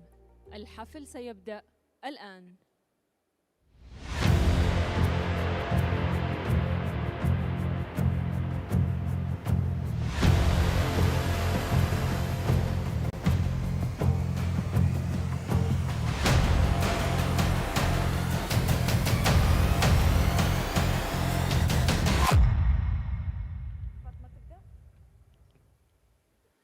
ضيوفنا الكرام، أهلاً وسهلاً بكم في ملتقى الحكومة الرقمية. نرجو أن نأخذ منكم دقائق قليلة وانتباهكم للعرض المرئي القادم.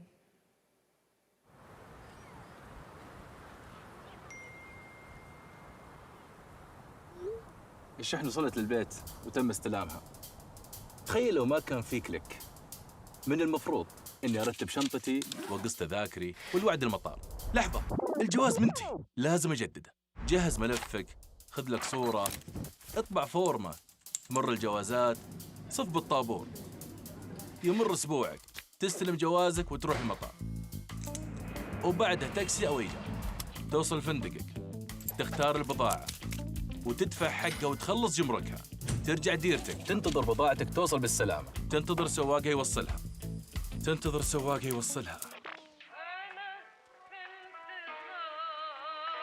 تستلم بضاعتك. كل هذا صرنا نعوضه بكليك. الموضوع ما هو فقط في شراء واستلام البضاعة.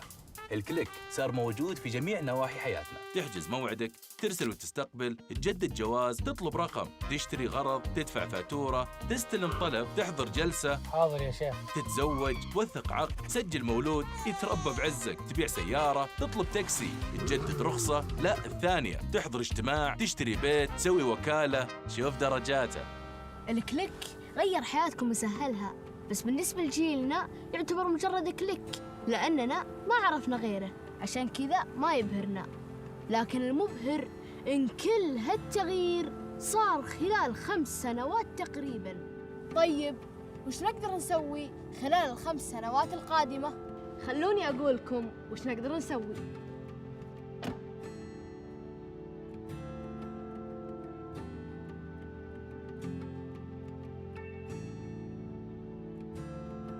ما راح نكتفي بالتحول الرقمي لأنه صار هو الأساس. راح نبتكر خدمات أكثر ذكاء، راح نخلي الذكاء نفسه يخدمنا. راح نتجاوز مرحلة تنفيذ طلب يسد الاحتياج إلى مرحلة تنفيذ احتياجنا قبل نحتاجه. راح نختصر المختصر، وفي هالأمور ما لنا حد، لأن طموحنا عنان السماء. جيلنا جيل اليوم، وأنتم دوركم تجهزون لنا بكرة.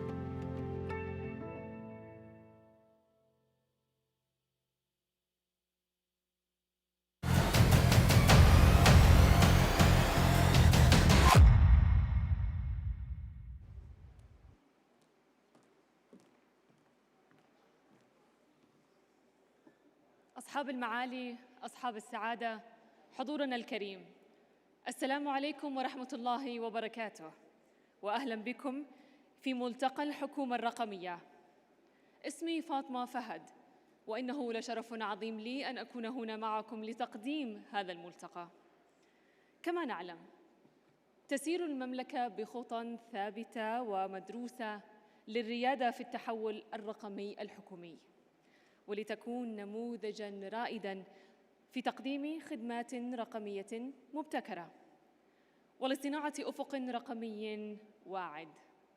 وإلى هنا يسعدني أن أرحب معي بمعالي محافظ هيئة الحكومة الرقمية المهندس أحمد الصويان لإلقاء كلمته.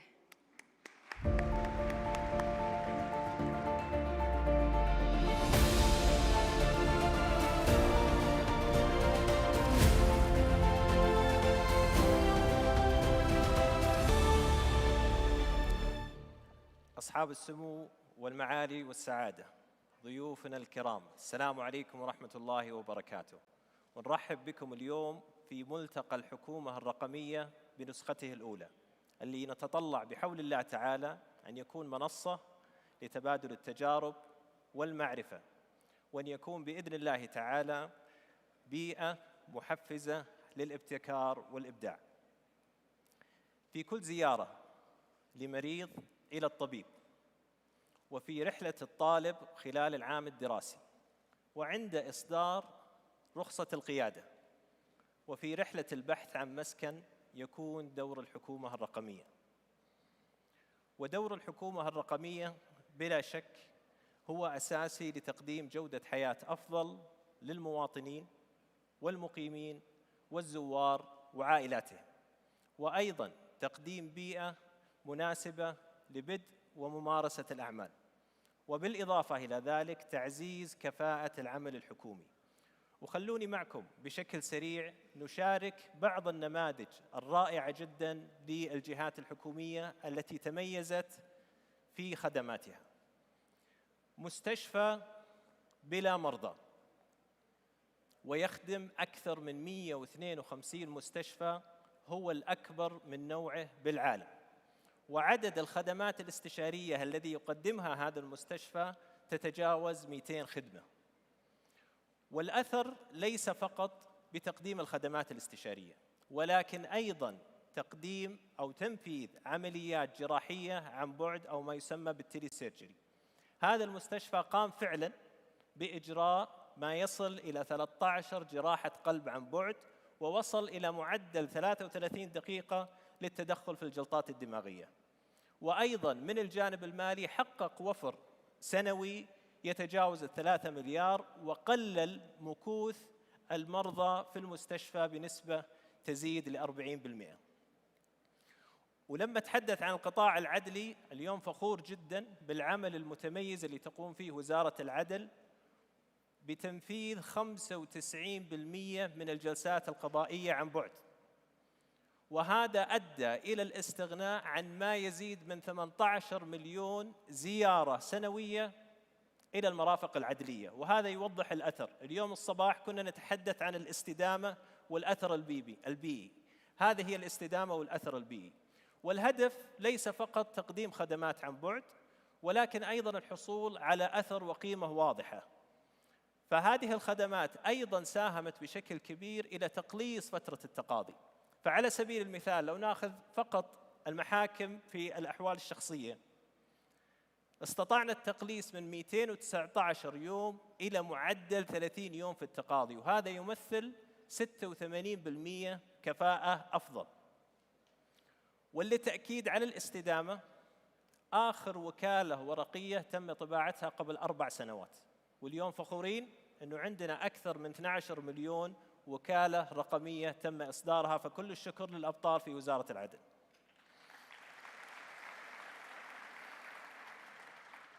في الشؤون البلدية والإسكان، اليوم فخورين جداً أنه 80% من الخدمات تقدم بشكل رقمي لكافة احتياجات القطاع البلدي، وبحول الله تعالى العام القادم 100% من الخدمات تقدم بشكل رقمي كامل، 190 خدمة وما يزيد عن ذلك من خلال منصة بلدي.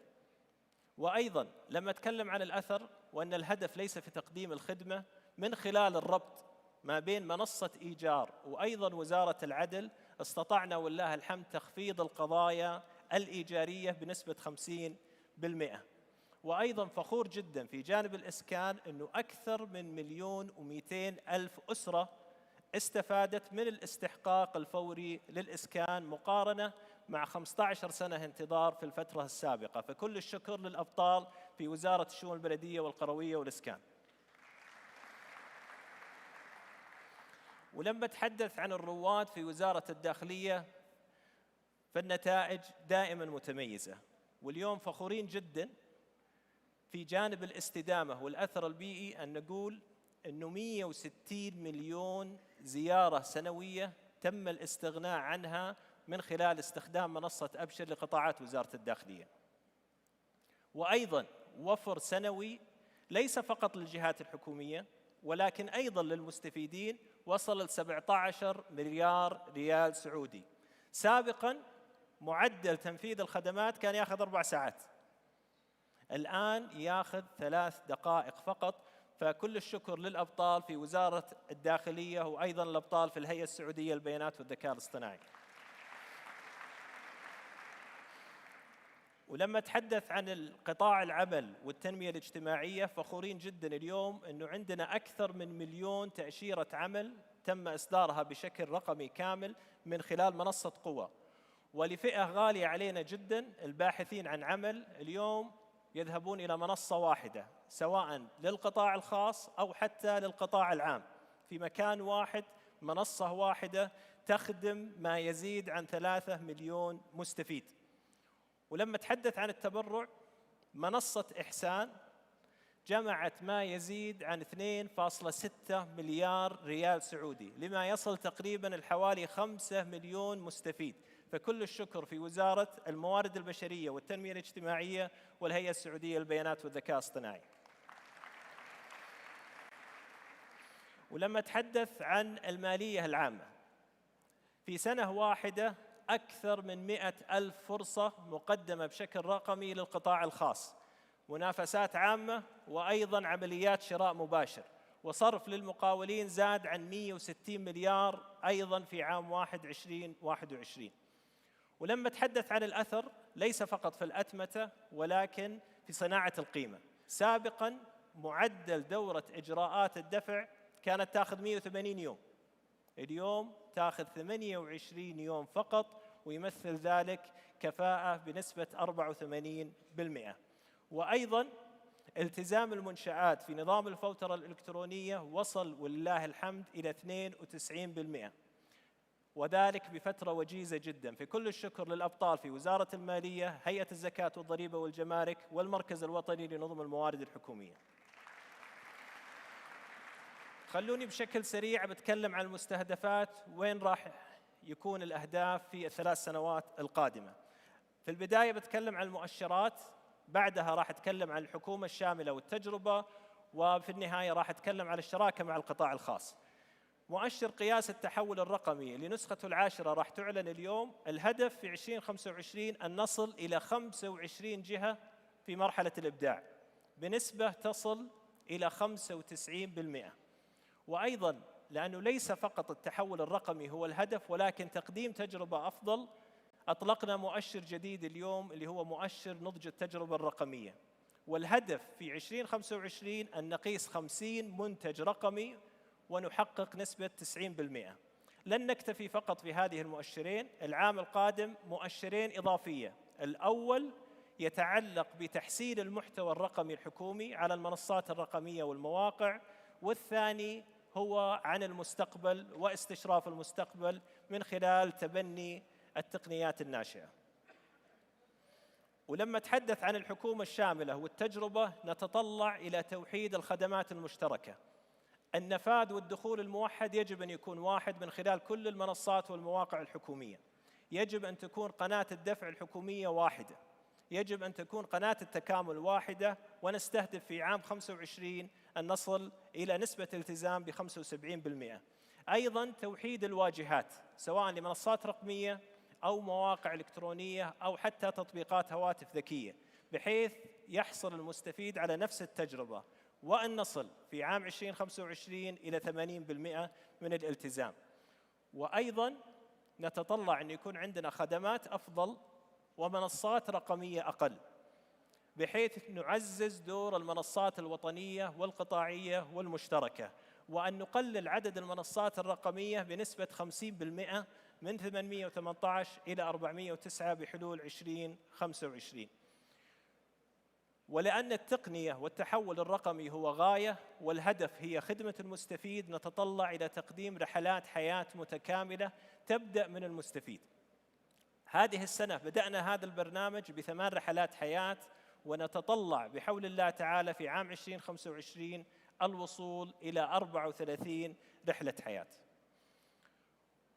وفيما يتعلق بالقطاع الخاص ومشاركة القطاع الخاص، نتطلع إلى التحول إلى السحابة وزيادة تبني الجهات الحكومية للخدمات السحابية، والوصول إلى نسبة تبني تصل إلى 50% في عام 2025. وأيضاً زيادة نسبة المشتريات الحكومية من قطاع الاتصالات وتقنية المعلومات من 2% خط الأساس إلى 10% في عام 2025. وأيضاً تفعيل نماذج المشاركة بالدخل من خلال إصدار 50 ترخيص نهائي للشركات من القطاع الخاص، السنة هذه بدأنا بيئة تنظيمية تجريبية وعندنا تقريبا حوالي 30 ترخيص، ونتطلع إصدار تراخيص نهائية بحول الله تعالى في عام 2025 إلى 50 منتج. وأيضا التحول إلى التكاليف التشغيلية من خلال الاتفاقيات الإطارية مع القطاع الخاص، وأن تكون نسبة التكاليف التشغيلية 70% مقارنة مع خط الأساس اللي هو 10%. كل هذه الجهود اللي تقودها الجهات الحكومية والعمل المميز أعطانا نتائج كبيرة. فخلوني في البداية أتحدث عن ما صدر في تقرير مشاورات المادة الرابعة من صندوق النقد الدولي، الذي أكد على دور التحول الرقمي في المملكة وأثره الاقتصادي من خلال الحكومة الإلكترونية والخدمات الرقمية وأيضا التجارة الإلكترونية، وأكد على انتشار الخدمات الحكومية الرقمية بنسبة تصل إلى 97%. وأيضا ذكر أن المملكة هي الأولى عالميا في الإنفاق الحكومي مقارنة مع حصة السوق بنسبة تصل إلى تقريبا 22%. وأيضا بأن المملكة من أكثر 10 دول في العالم في سرعات الإنترنت، ويصل تغطية الوحدات السكنية إلى 70% من تغطية النطاق العريض. وفي جانب المؤشرات، أكد البنك الدولي تصنيف المملكة في الأداء العالي في مؤشر نضج الحكومة الرقمية الذي صدر العام الماضي. وأيضا جامعة وسيدة أصدرت تقرير لمؤشر الحكومة الرقمية، وقفزت المملكة كأعلى الدول ب23 مرتبة لنحقق المركز 30. وأيضا على مستوى المنطقة، المملكة هي الأولى في مجال توفير الخدمات الرقمية وتطويرها وفقا لمنظمة الأسكوا. وأيضا مؤخرا الذي صدر قبل أسابيع من منظمة الأمم المتحدة فيما يتعلق بمؤشر تطور الحكومة الإلكترونية، والله الحمد المملكة تقدمت 12 مرتبة وحققت أفضل نتيجة تاريخية لها في المركز 31. ونتطلع بحول الله تعالى إلى التقدم أكثر بجهودكم أنتم خلال الأعوام القادمة. كل هذه الجهود ما كانت لتتحقق لولا دعم سخي ودائم من مولاي خادم الحرمين الشريفين وسمو سيدي ولي العهد رئيس مجلس الوزراء، ودعمكم أنتم أيضا قيادات التحول الرقمي في الجهات الحكومية. والسلام عليكم ورحمة الله وبركاته.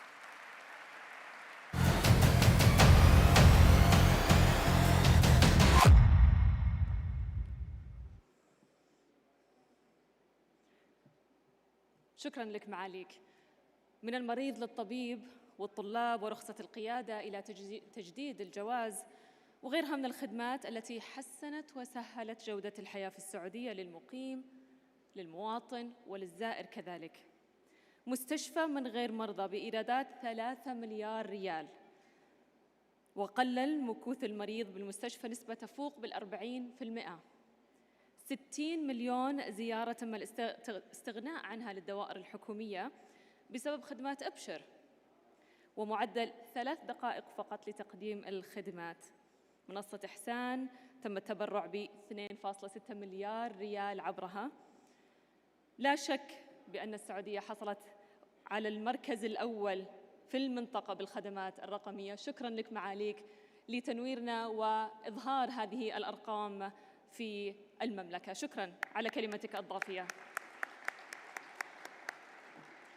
حضورنا الكريم، كما وعدناكم هذا الصباح سنخوض معكم بعد ثواني قليلة في جلستنا الوزارية لهذا اليوم، والتي يناقش فيها أصحاب المعالي دور التحول الرقمي في تحقيق مستهدفات رؤية السعودية 2030.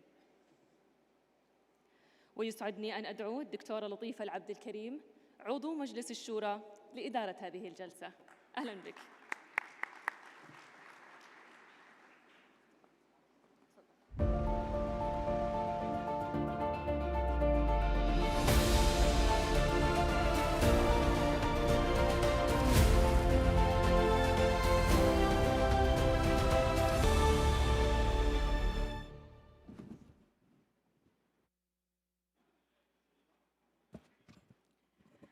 أصحاب المعالي والسعادة، الحضور الكريم، السلام عليكم ورحمة الله وبركاته. أرحب بكم جميعاً في هذه الجلسة ضمن ملتقى الحكومة الرقمية الذي نسلط الضوء فيها على مكانة وريادة المملكة رقمياً وفقاً للتوجهات الاستراتيجية للحكومة الرقمية. نعم، تسير المملكة برؤية طموحة نحو أفق رقمي واعد، نشهد من خلالها كل يوم تقديم خدمات حكومية رقمية بجودة وكفاءة عالية، تنافس نفسها رقمياً وتضع معايير عالمية للابتكار في الخدمات الرقمية الحكومية.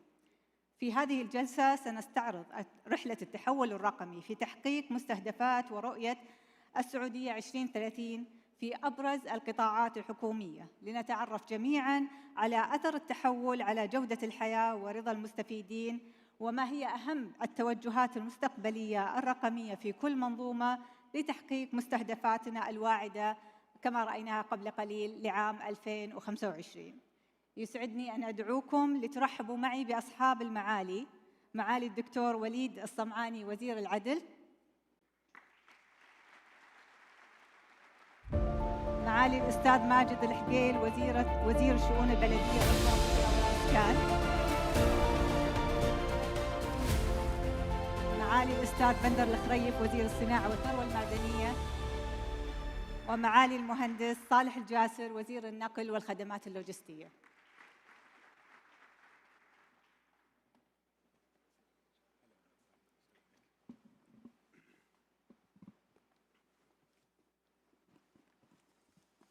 مرحبا بكم أصحاب المعالي، ويسعدني أن أفتتح الحوار اليوم مع معالي وزير العدل.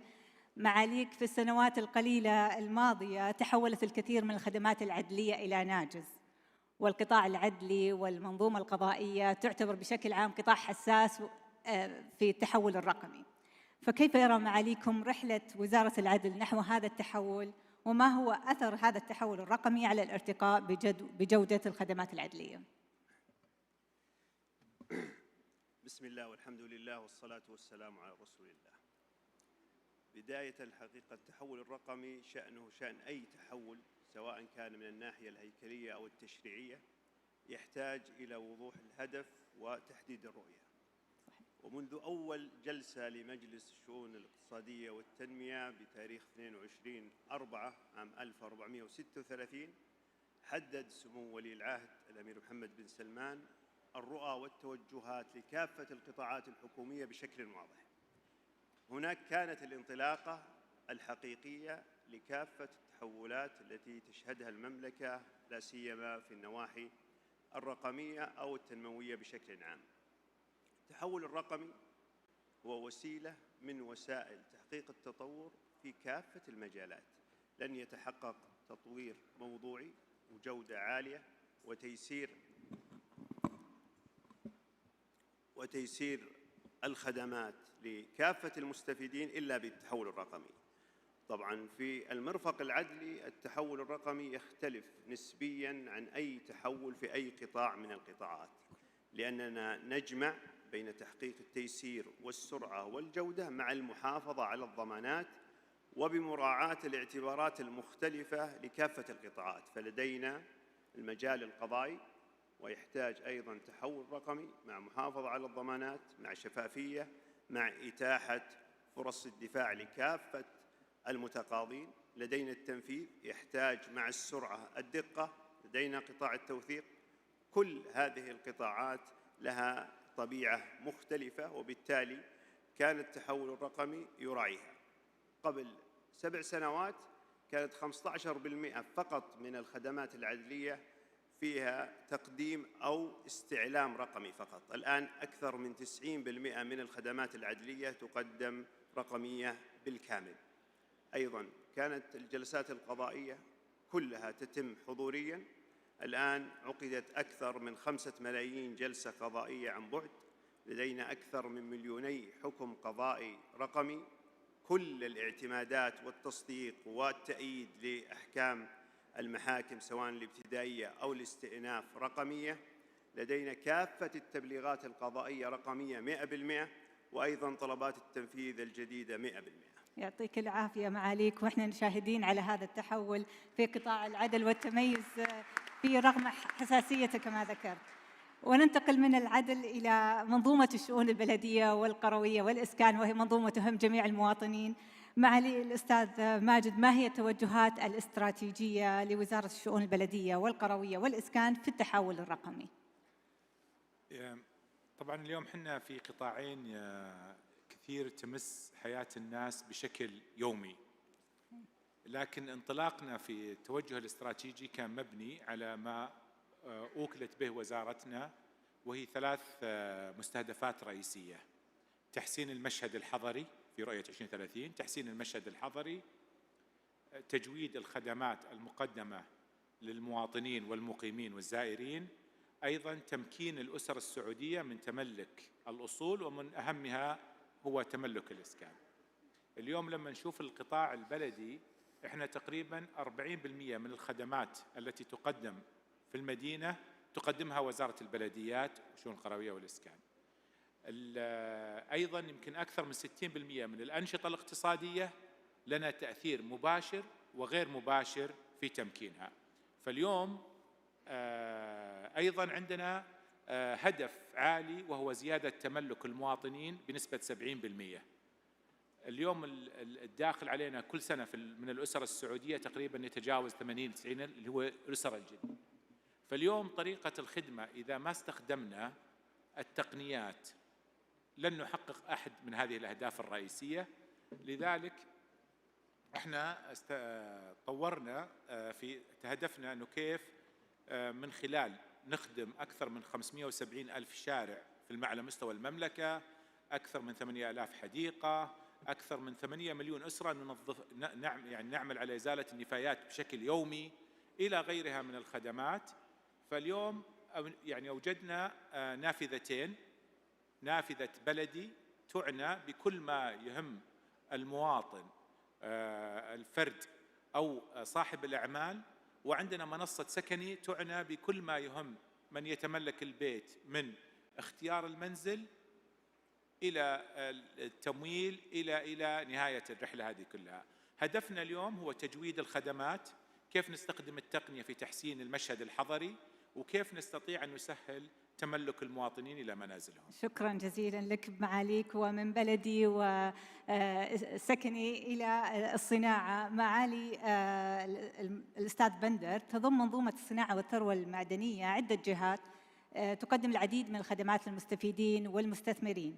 سنسلط اليوم على الاستثمار في القطاع الصناعي. كيف ساهمت خدمات التحول الرقمي في الموائمة بين أدوار هذه الجهات، وما هو أثر ذلك على تشجيع الاستثمارات الصناعية في المملكة؟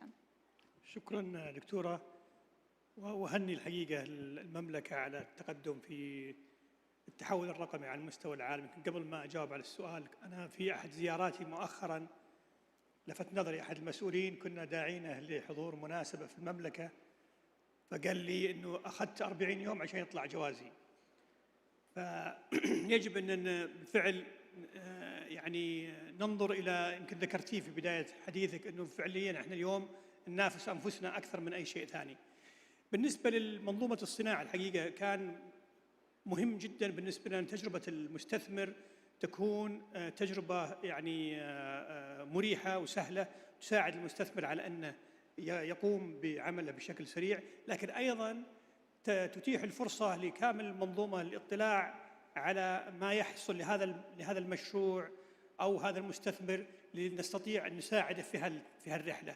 اليوم الوزارة ولله الحمد يعني ممكنة بمجموعة من الجهات، حوالي 8 جهات، سواء في جانب التمويل مثل الصندوق الصناعي أو الأكزم، أو في المدن الصناعية سواء الهيئة الملكية لجبيل وينبع أو مدن هيئة الصادرات وهكذا. فتجربة المستثمر الصناعي عادة تكون تجربة خليط من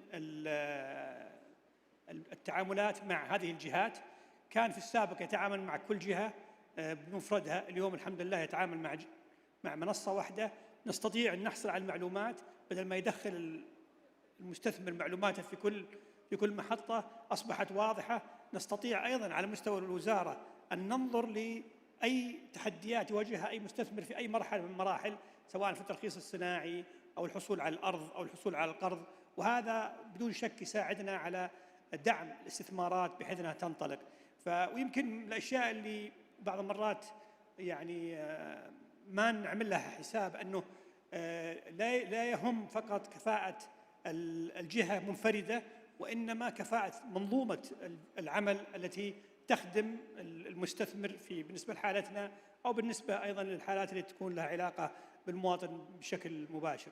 فيمكن هذه من أهم الأشياء اللي عملناها. أعتقد أنه أيضا من الأشياء اللي نعتبرها مهمة جدا بالنسبة لنا في منظومة الصناعة والثروة المعدنية، أنه التحول الرقمي في القطاع بشكل عام اليوم مع يعني التطور التقني في الثورة الصناعية الرابعة أو الAI أو غيرها، مهم جدا أيضا وجود الحكومة كداعم لهذه التحولات أساس لتبنيها. صحيح، يعطيك العافية معاليك، وما شاء الله عليكم جمعتوا 8 جهات والخدمات اللي تقدمها في منصة واحدة. ننتقل الآن إلى الخدمات اللوجستية والنقل، وهي قطاع أيضا مهم جدا في التحول الرقمي في هذه الفترة. فما هو دور التحول الرقمي في تطوير منظومة النقل محليا ودوليا، وكيف ساهم التحول الرقمي في تحقيق المستهدفات الاستراتيجية التي تعد أهم المحاور الرئيسية لرؤيتنا 2030 لجعل المملكة مركزا لوجستيا يربط بين القارات الثلاث؟ معالي المهندس صالح، تفضل. شكرا جزيلا.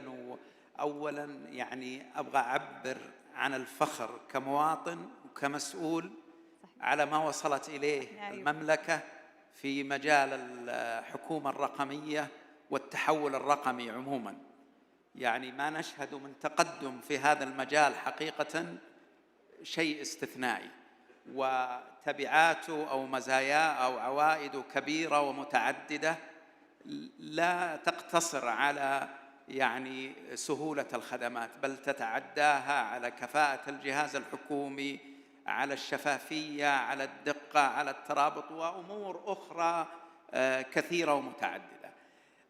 عندما أطلقنا استراتيجية النقل والخدمات اللوجستية التي أطلقها سمو سيدي ولي العهد منتصف العام القادم الماضي أفرد يعني مسار متكامل للتحول الرقمي.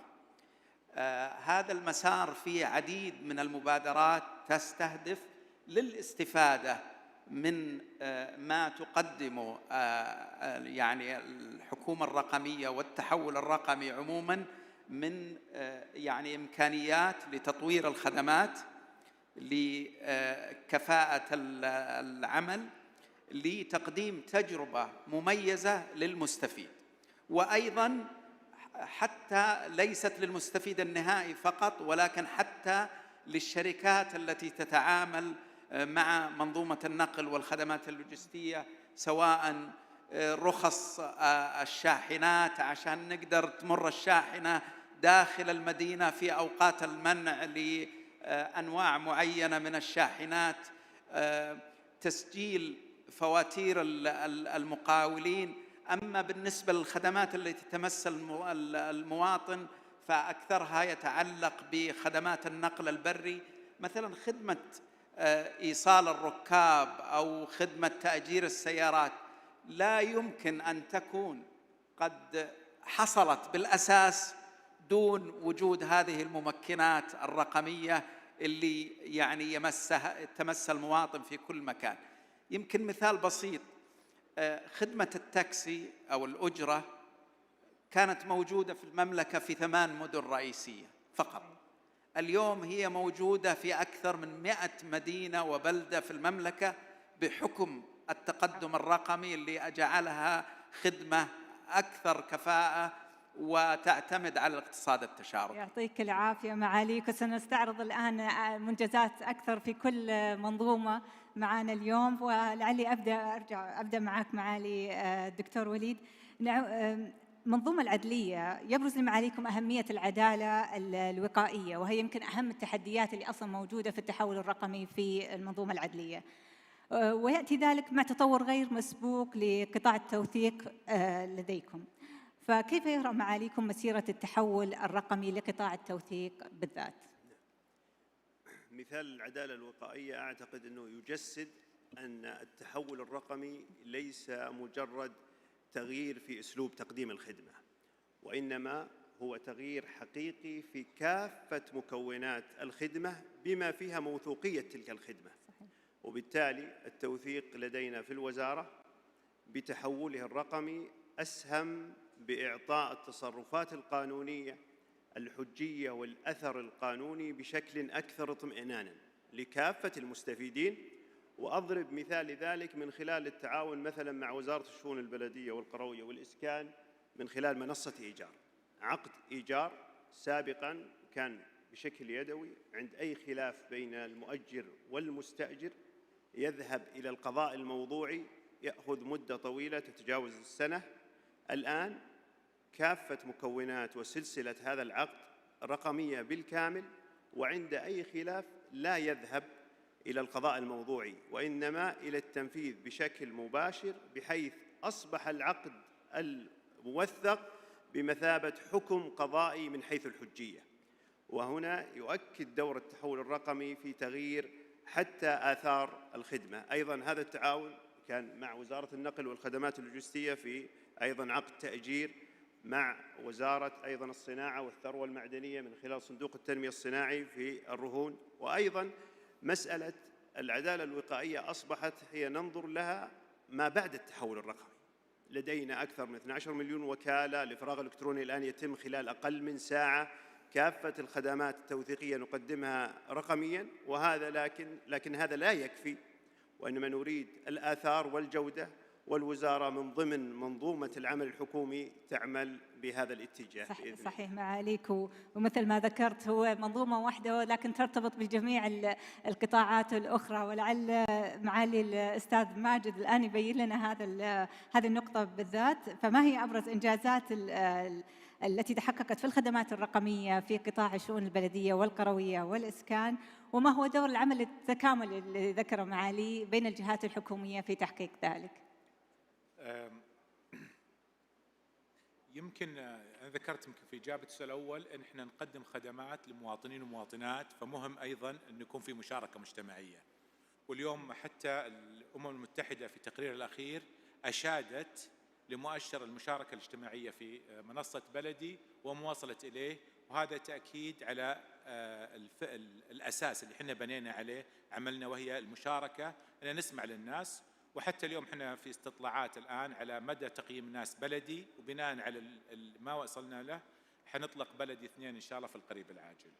أيضا الدور التكاملي، احنا محظوظين بوجود يعني هيئة الحكومة الرقمية، وجود سدايا كداعمين لنا في تسريع التكامل والذكاء الاصطناعي في تطوير البيانات، حجم البيانات اللي موجودة عندنا بحيث نطلق عليها بشكل كبير. أدى معالي ذكر مثلا في إيجار، أيضا معاليه معنا نتعامل معهم على سبيل المثال في فرز الوحدات اللي عليها. اليوم وصلنا تقريبا في السنة أكثر من 220 إلى 230 ألف فرز فقط بالربط الإلكتروني بشكل كبير. اليوم أطلقنا تقريبا 370 خدمة رقمية، بس عشان أوضح حجم التعامل مع المواطنين واحتياجاتهم من عندنا. وش نتج عنه؟ اليوم تقريبا الكول سنتر في بلدي انخفض بنسبة 70%، معناته أنه الخدمات هذه لاقت قبول في بلدي تقريبا، لأنه سكني كان يمكن إطلاقه كان سبق. اليوم 40% انخفض الكول سنتر اللي يتصلون عليه. طبعا احنا نطمح طموحنا أنه في نهاية عام 23 بعد اكتمال الخدمات أنه نسبة المراجعين اللي يزورون الأمانات فيزيكال أنه ينخفض إلى 5%. اليوم احنا واصلين تقريبا إلى 58% نسبة الانخفاض في عدد المراجعين، وهذا يعطينا انطباع على أنه الخدمات تلقى قبول، لكن ما زال فرص التطوير نحتاجها بشكل كبير. اليوم حنا عدد المستخدمين للمنصتين وصل إلى 10 مليون مستفيد، وهذا يعني يعطينا انطباع جيد إن شاء الله أنه في فرص التطوير بشكل كبير. يمكن اليوم أكثر من 25 فرصة استثمارية طرحت من خلال منصة فرص بقيمة تتجاوز 6 مليار ريال تم إقفالها.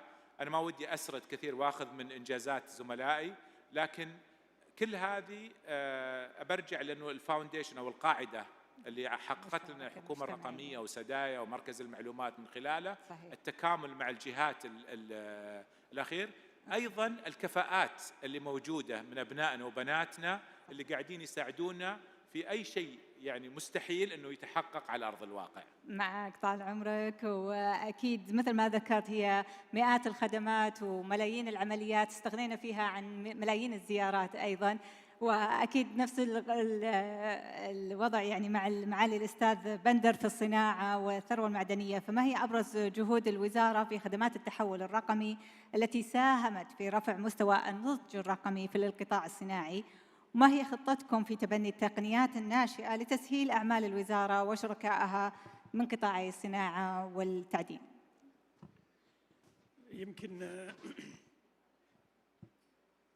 يمكن تكلمت قبل شوي عن تجربة المستثمر مع الوزارة ومنظومتها، لكن المستثمر الصناعي قدره أيضا أنه يتقاطع مع جهات كثيرة. فالعمل الآن أيضا قائم على المنظومة اللي نسميها ميم وميم بلس وميم بلس بلس، اللي هم أيضا شركائنا مثل هيئة الغذاء والدواء فيما يتعلق بالصناعات الدوائية، وزارة الطاقة فيما يتعلق بالصناعات البتروكيماوية والمرتبطة بالطاقة، الهيئات المختلفة مثل هيئة المواصفات والمقاييس وغيرها. هذا الربط دون شك أنه بيسرع عملية رحلة المستثمر.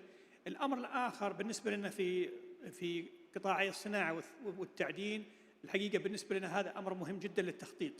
اليوم أي مستثمر صناعي، أي مشروع صناعي أو تعديني، دائما تكون تخطيط له لمدة طويلة. فبالتالي اللي حاصل على الترخيص اليوم نتصور أنه هذا المصنع بيشتغل بعد 3 سنوات. هذه المدة تعطينا فرصة ذهبية للتخطيط للموارد البشرية، للتخطيط للبنية التحتية، للتخطيط لاحتياجاته في الكهرباء، الغاز، المواد الخام. فكل هذا بيساعدنا على عملية التخطيط. اليوم أعتقد أن احنا تعدينا مرحلة يعني الرقمنة إلى كيف ممكن استخدام البيانات التي موجودة سواء من خلال سدايا أو غيرها، أنه كيف ممكن توظيفها لعملية التخطيط السليم ليتم تخفيض التكلفة على المستثمرين، تخفيض التكلفة على المستهلك، وأيضا بدون شك الفاتورة على الوطن، وبناء ما يسمى بالريزيلينس أو بناء القدرات المحلية.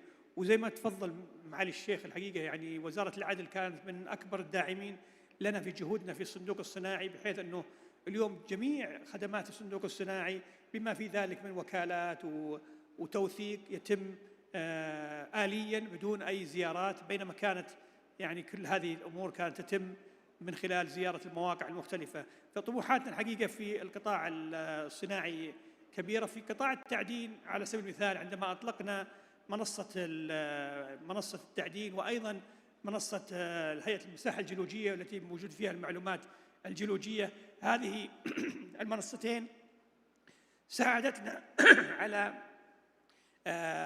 على تسويق المملكة كبلد وجهة مهمة في قطاع التعدين. والجميع يعرف يعني المملكة اختارت أن يكون هذا القطاع من القطاعات الداعمة لرؤية 2030، وهذا القطاع بطبيعته يستهدف ليس فقط المستثمر المحلي وإنما مستثمرين حول العالم. الحقيقة كل ردود الفعل اللي شفناها من المستثمرين حول العالم، سواء إما من خلال يعني منصة التعدين في التراخيص وغيرها، أو منصة هيئة المساحة الجيولوجية والتي توفر المعلومات عن الثروات الطبيعية الموجودة، لاقت استحسان. وإن شاء الله مستمرين يعني زيادة الخدمات التي تسهل على المستثمر الرحلة والتكلفة. صحيح معاليك، وإن شاء الله تكون محققة لمستهدفاتكم في الاستراتيجية الوطنية للصناعة بإذن الله. معالي المهندس صالح، ذكرنا العمل التكاملي بين القطاعات، ونحب نسمع منك ما هي أبرز الخدمات الرقمية في قطاعي النقل والخدمات اللوجستية التي تقدمها الوزارة للمستفيدين. حقيقة يعني الأمثلة الخدمات كثيرة. فمثلا في منصة نقل فقط، اللي هي يمكنها أكبر منصة في منظومة النقل والخدمات اللوجستية، يقدم أكثر من 250 خدمة. هذه المنصة تخدم القطاع البحري والقطاع البري في كل خدماته. أكثر من 100 جهة ومنصة حكومية مربوطة بهذه المنصة. أكثر من 500,000 مركبة، شاحنات على مستوى المملكة، الحافلات على مستوى المملكة مربوطة بهذه المنصة. هذه المنصة قد تكون هي ثاني أكبر منصة بالمملكة، تتعامل مع 12 مليار 12 مليار عملية رقمية في السنة، لتتمكن من تقديم حوالي 500,000 خدمة تفاعلية في الشهر. خدمات تتفاوت، يعني من خدمات صغيرة إصدار رخصة، إلى خدمات تتبع مركبات، إلى ربط مع أنظمة المرور، إلى ما ذكروا معالي وزير العدل عن يعني التعاون في مجال تأجير السيارات، اللي تم بفضل التحول الرقمي إحداث نقلة متكاملة في هذا القطاع، أزالت التشوهات اللي كانت موجودة فيه وعملية التستر، إلى حفظ حقوق صاحب العمل والمستفيد عبر التعاون مع وزارة العدل بجعل هذه الوثيقة وثيقة تنفيذية. شكرا لك معاليك. احنا انتقلنا من الملايين إلى المليارات من العمليات، ومثل ما وضحتوا معاليكم حابة أختم أعرف أن الرحلة طويلة، رحلة التحول الرقمي طويلة، وهي احنا نقول تونا في بداية الرحلة، وطموحنا الرقمي ليس له سقف، فلعلها فرصة اليوم وبحضور أصحاب المعالي والسعادة والحضور الكريم لنستعرض مستجدات التحول الرقمي في كل قطاع، سواء كانت من خدمات رقمية أو منتجات رقمية. ولعلي أبدأ معك معاليك في المنظومة العدلية. تفضل.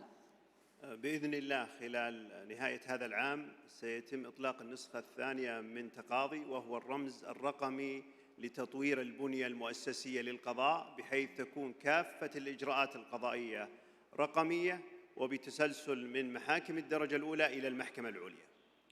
ممتاز. ولعلها تكون خدمات قضائية أتمتة بالكامل الآن. أيضاً من خلال الربع الأول من العام القادم لن يحتاج أي مستفيد لزيارة كتابات العدل، ستكون كافة الخدمات التوثيقية رقمية. يعطيكم العافية معاليك. ومعالي الأستاذ ماجد، يمكن اليوم إن شاء الله حنطلق، كان حنا الطموح في خدمة بلدي أنه يتحول من أبليكيشن حكومي فقط يقدم خدمات الحكومة إلى خدمات تقدم خدمات إضافية، سواء كانوا للمستثمرين أو المبدعين أو أصحاب الابليكيشنز، وتقديم الخدمات الإضافية اللي تسهل العمل. فنيتنا إن شاء الله اليوم أعتقد حنطلق السوبر آب، من ابليكيشن إلى سوبر آب، حنطلقها ب8 خدمات، منها الأشياء الحكومية زي التراخيص الإنشائية، اعتمادات المخططات الخاصة إلى آخره، بدون اللجوء إلى الأمانات، إلى النص الخدمات اللي تطمح لها وزارة السياحة، تطمح لها وزارة الرياضة، تطمح لها هيئة الترفيه إلى غيرها، بحيث يكون السوبر آب قادر أن يقدم خدمات ما بعد الخدمات الحكومية اللي يدعم قطاع الأعمال، يدعم كل المبدعين والمبتكرين من خلال الابليكيشن. أيضاً إن شاء الله حنا مع سدايا نعمل على الديجيتال توين في مدننا، كيف نطلع إلى الافتراضية، بحيث أن نقدر نسوي محاكاة لمدننا للتحديات اللي يواجهونها المواطنين والمواطنات والمقيمين زائر، وكيف أن القطاع الخاص يقدر يستفيد من هذه المحاكاة في تطوير أعمالهم إن شاء الله بشكل عام. يعطيك العافية معاليكم. نقول جهزنا البنية التحتية الآن للمدن الذكية والمستثمرين في القطاع عندكم إن شاء الله. معالي الأستاذ بندر تفضل. بالنسبة للخدمات ستستمر طبعا تطوير الخدمات. احنا اليوم منصة صناعي أنا أعتبرها تقريبا الآن مع التطوير اللي حاصل فيها هي صناعي 2.0، لكن الحقيقة يمكن 3 مشاريع مهمة بالنسبة لنا على مستوى المنظومة. أول شيء المدن الذكية، نعتقد أنه من المهم جدا أن نبادر كحكومة بخلق مدن ذكية في المدن الصناعية لتستطيع المصانع المستقبل أن تجد لها يعني مقرات، وتستطيع يعني بما يسمى بالبلاج اند بلاي تعمل، لأنه عندنا أيضا مشروع في استراتيجيتنا الصناعية وتعمل عليه الوزارة اللي هو تحويل 4000 مصنع إلى مصانع المستقبل بإذن الله. الأمر الآخر هو الحقيقة الرقابة البيئية والعمل على ضبط المخالفات في قطاع التعدين تحديدا. هذا القطاع اللي كما ذكرت سابقا يعني من القطاعات المهمة والتي فيها نمو كبير، ونعمل حاليا من خلال شركة أنشئت للوزارة تحت اسم شركة الخدمات التعدينية. هذه الشركة الهدف منها ورفع مستوى الامتثال في القطاع للمحافظة على مصالح المستثمرين الحاليين، لكن الأهم الحقيقة المحافظة على المكاسب البيئية. وبدون شك معظم الحلول التي يتم العمل عليها كلها يعني حلول رقمية وحلول تقنية. المشروع الثالث هو الحقيقة مساعدة المصنعين في المدن الصناعية المختلفة على إيجاد منصات أو تبادل معلومات عن قطع الغيار، عن المواد الخام المتوفرة، بحيث يكون المصانع تكون سوق لبعضها البعض. نحن في المملكة نحفز يعني ما يسمى بالمحتوى المحلي، فمن الواجب على الصناعة أيضا أن تستغل هذا، ودورنا كحكومة أن نوجد الإطار الملائم ليكون هناك يعني تبادل في المعلومات ووصول لها. وهذا أيضا سيعمل على تخفيف تكلفة الأنشطة الصناعية وتكلفة الإنتاج وتكلفة أيضا التخزين بإذن الله. يعطيكم العافية معاليك. وختاما مع النقل والخدمات اللوجستية معالي المهندس. معالي المهندس تفضل. راح أتكلم عن خدمة راح تطلق اليوم، وخدمة إن شاء الله في الربع الأول من العام القادم. الخدمة اللي حتطلق اليوم هي خدمة إصدار تراخيص توصيل الطرود والطلبات.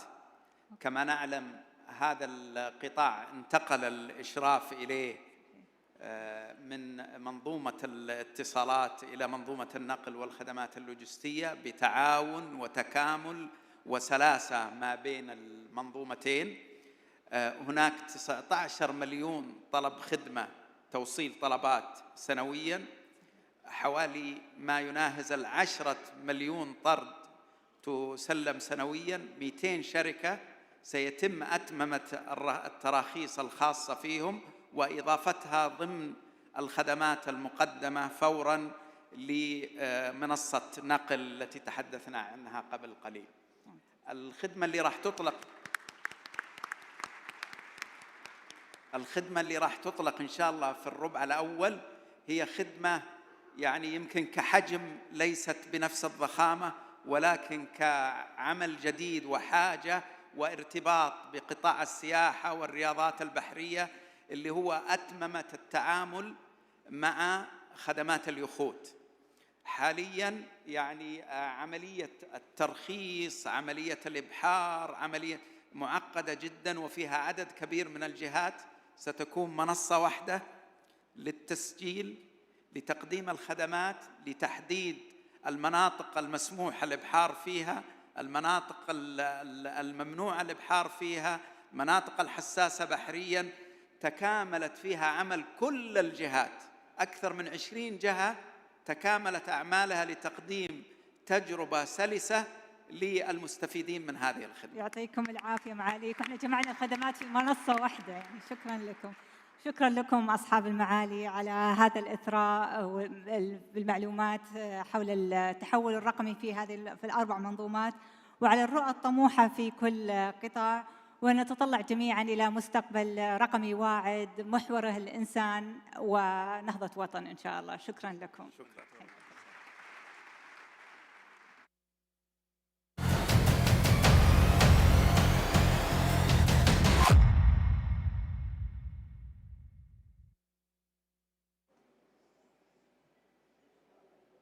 شكرا لكم أصحاب المعالي لمشاركتكم وإثرائكم هذه الجلسة، والشكر ممتد طبعا للدكتورة لطيفة لإدارتها هذا الحوار. حضورنا الكريم، سعيا لنشر ثقافة الابتكار والتميز في قطاع الحكومة الرقمية ولبناء مجتمع رقمي متكامل، أطلقت هيئة الحكومة الرقمية هذا العام النسخة الأولى من جائزة الحكومة الرقمية، والتي شهدت حقيقة تنافساً متميزاً من كافة القطاعات الحكومية.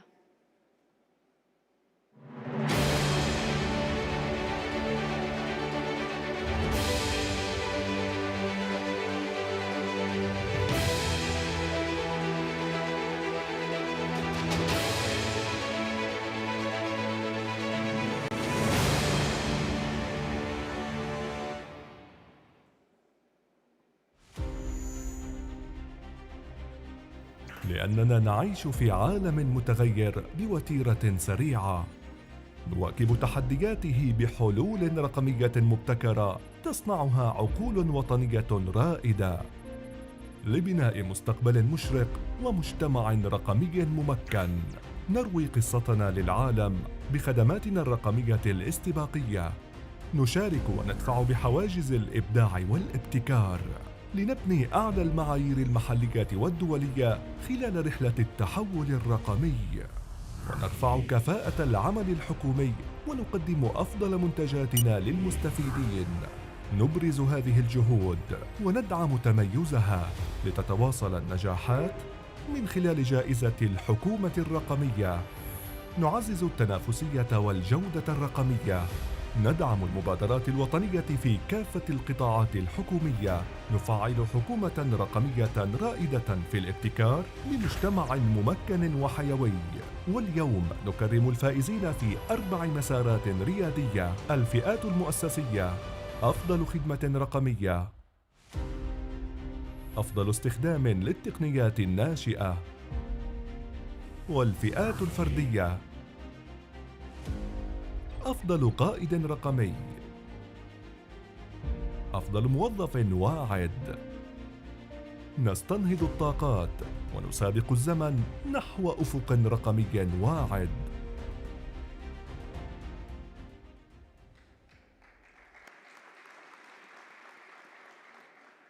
وبالرغم من شدة المنافسة وضآلة الفوارق بين المتنافسين، تم اختيار الفائزين من لجنة تحكيم دولية مستقلة بخبراء دوليين متخصصين في التحكيم.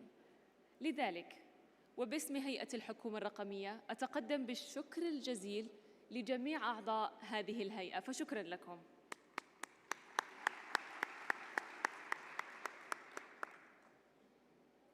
أما الآن فقد حانت اللحظة الحاسمة للبدء بإعلان الفائزين بجائزة الحكومة الرقمية لعام 2022. نبدأ كما شاهدنا في العرض المرئي قبل قليل بفئة أفضل خدمة رقمية، حيث تنافس عليها عدد من الخدمات المتميزة في السعودية، ونستعرض الخدمات ال5 المتأهلة لهذه المرحلة.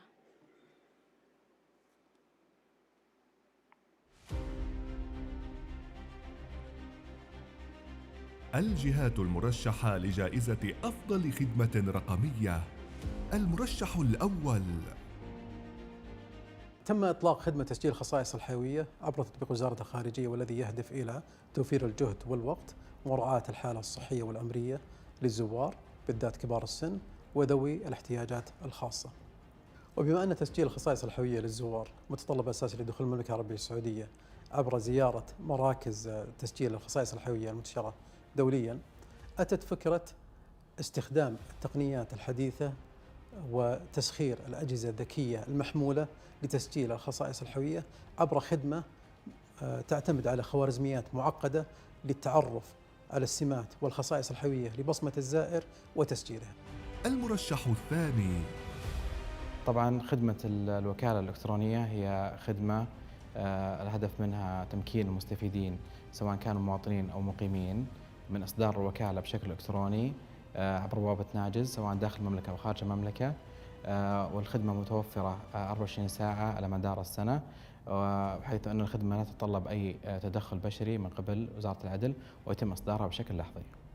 المرشح الثالث: تم إتاحة خدمة تجديد الهوية الوطنية على منصة أبشر، والخدمة تتضمن تمكين المواطن من الدخول على حسابه الموثق في منصة أبشر ورفع صورة وفق الاشتراطات الظاهرة له من خلال المنصة، ومن ثم يتم طباعة الهوية الوطنية وتوصيلها إلى عنوانها الوطني.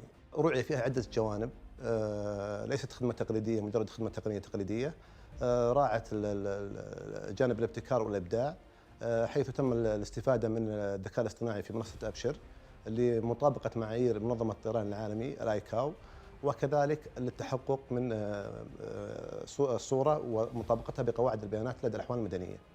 المرشح الرابع: خدمة تأكد تأتي لتمكن المستهلك من اتخاذ قرار الشراء الصحيح، وذلك باختيار المنتجات الآمنة، المنتجات المرشدة لاستهلاك المياه، وكذلك المخفض لاستهلاك الطاقة. من خلال تأكد تمكنا من رفع كفاءة التشغيل، وذلك بتقليل الحاجة لعدد من المراقبين موزعين على مناطق المملكة، وكذلك تحويل المستهلك إلى مراقب يمكنه مسح الQR كود أو الباركود الموجود على المنتج والتبليغ عن أي منتج مشتبه فيه.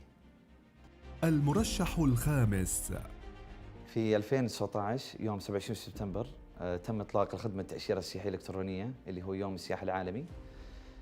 وطبعا من أهم ميزات الخدمة التأشيرة السياحية هي استخراج التأشيرة السياحية مع التأمين الطبي في أقل من 5 دقائق.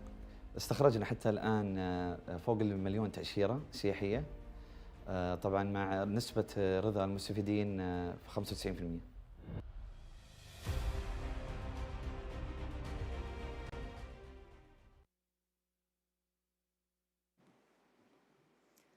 نتمنى كل التوفيق للمؤهلين للمرحلة النهائية. ولإعلان عن الفائز أدعو على المنصة معالي الدكتور حسام العنقري رئيس الديوان العام للمحاسبة. أهلا بك معنا على المسرح.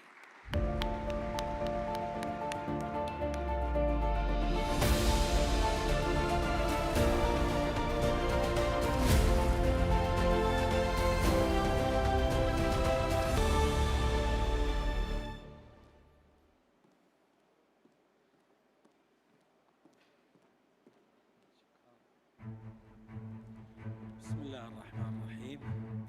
الفائز بجائزة الحكومة الرقمية من فئة أفضل خدمة رقمية هي خدمة تجديد الهوية الوطنية إلكترونياً بوزارة الداخلية.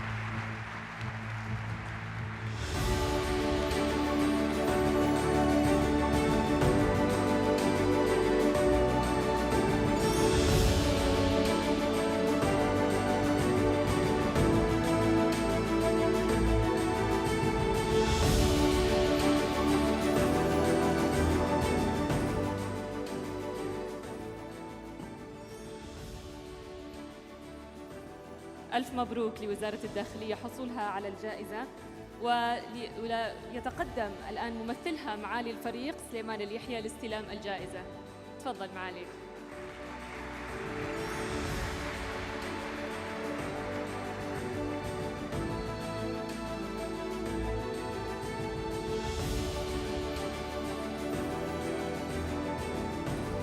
طبعاً لن ننسى الجهات الحاصلة على التميز، فنبارك لها وصولها للمرحلة النهائية وندعوهم للصعود على المسرح معنا. وزارة الخارجية،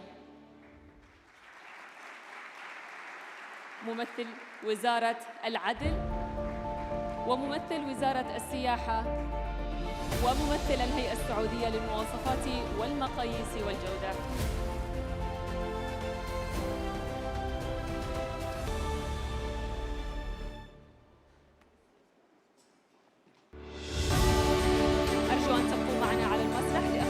جماعية.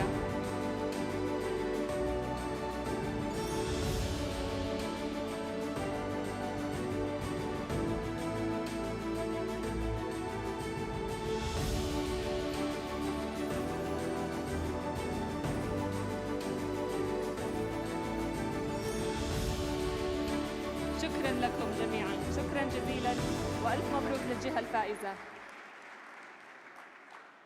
الفئة التالية هي فئة أفضل استخدام للتقنيات الناشئة، حيث تتنافس كافة الجهات الحكومية في المملكة لتبني الاستخدام الأمثل للتقنيات الحديثة.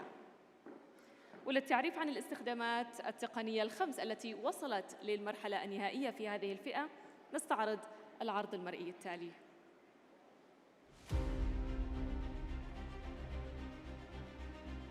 جهات المرشحة لجائزة أفضل استخدام للتقنيات الناشئة.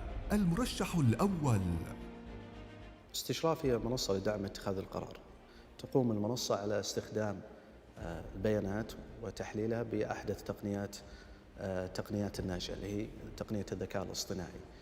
من خلال تحليل هذه البيانات نقوم بدعم صناع القرار في مختلف الجهات الحكومية من خلال استخدام تحليلات البيانات واستخدام تقنيات الذكاء الاصطناعي.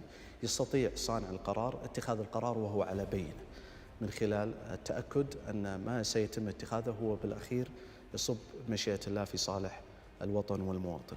المرشح الثاني. مستشفى صحة الافتراضي هو مستشفى مثل أي مستشفى مشابه آخر، ولكن يستخدم خدمات الطب الاتصالي.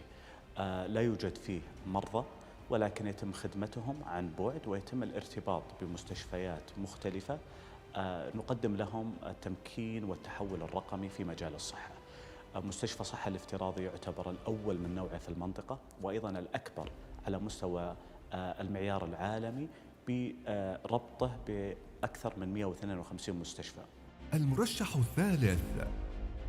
خدمة التنبؤ بالأحكام القضائية هي خدمة تستخدم تقنيات الذكاء الاصطناعي للتنبؤ بالحكم حسب معطيات القضية، والاستخدام الأمثل للبيانات المدخلة، بالإضافة للنتائج السابقة لذات العمليات والإجراءات.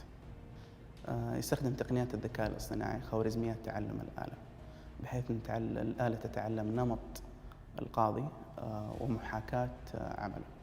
المرشح الرابع. نظام طويق بلوك تشين هو نظام مبني على تقنية البلوك تشين، التقنية الناشئة، ولذلك يكتسب خصائص تقنية البلوك تشين، ألا وهي كما معروف أول خصائص التشفير، اللامركزية، وهذا يكسب المعلومات أمان عالي. الفكرة كانت باستخدام تقنية ناشئة نريد حل لبعض العمليات عندنا، أو تسريع أو تسهيل العمليات في جامعة حائل، فكان الاختيار أن نبني نظام خاص بوثائق الخريجين لطلاب جامعة حائل. المرشح الخامس. نظام إدارة الرسائل القصيرة الجماعية باستخدام تقنية البلوك تشين. نستهدف من خلال النظام لتحقيق عدة مستهدفات، ومنها الحد من الممارسات الاحتيالية وممارسات الإزعاج التي تصل إلى المستخدمين النهائيين، منع استغلال هويات وأسماء الجهات الحكومية والخاصة، منع وجود نفس اسم المرسل لدى أكثر من جهة، وخفض الجهد والأعباء التشغيلية لمعالجة طلبات اعتماد اسم المرسل بنسبة أكثر من 80%، وأتمتة وحوكمة الإجراء من خلال نظام إلكتروني.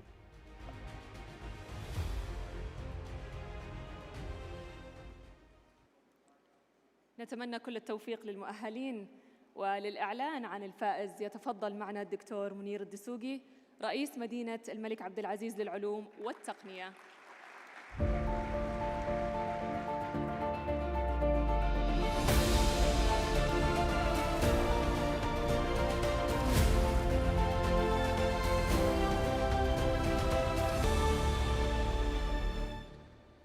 الحائز على جائزة أفضل استخدام للتقنيات الناشئة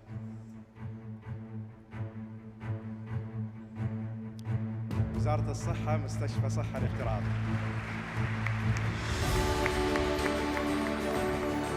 ألف مبروك لوزارة الصحة. يتقدم ممثلها معالي المهندس عبد العزيز رميح لاستلام الجائزة. تفضل معنا المهندس.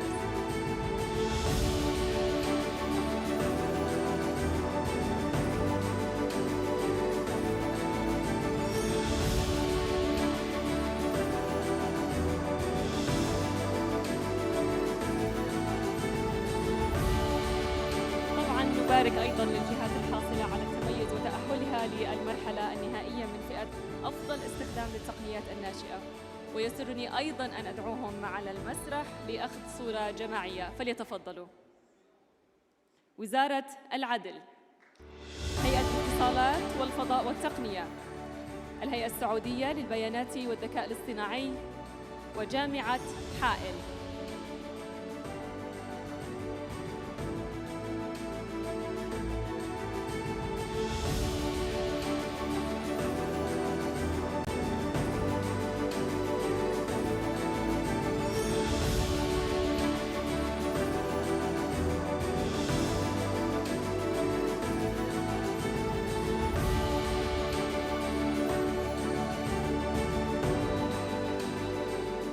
شكرا لكم جميعا، جزيل الشكر وألف مبروك لوزارة الصحة ممثلة بمعالي المهندس عبد العزيز رميح. الفئة الثالثة لهذا المساء هي فئة أفضل قائد رقمي، حيث يتنافس القادة الرقميون في مختلف القطاعات لقيادة عجلة التحول الرقمي وتحقيق رؤية المملكة 2030. وللتعرف أيضاً على المرشحين والمؤهلين للمنافسة النهائية نشاهد العرض المرئي التالي.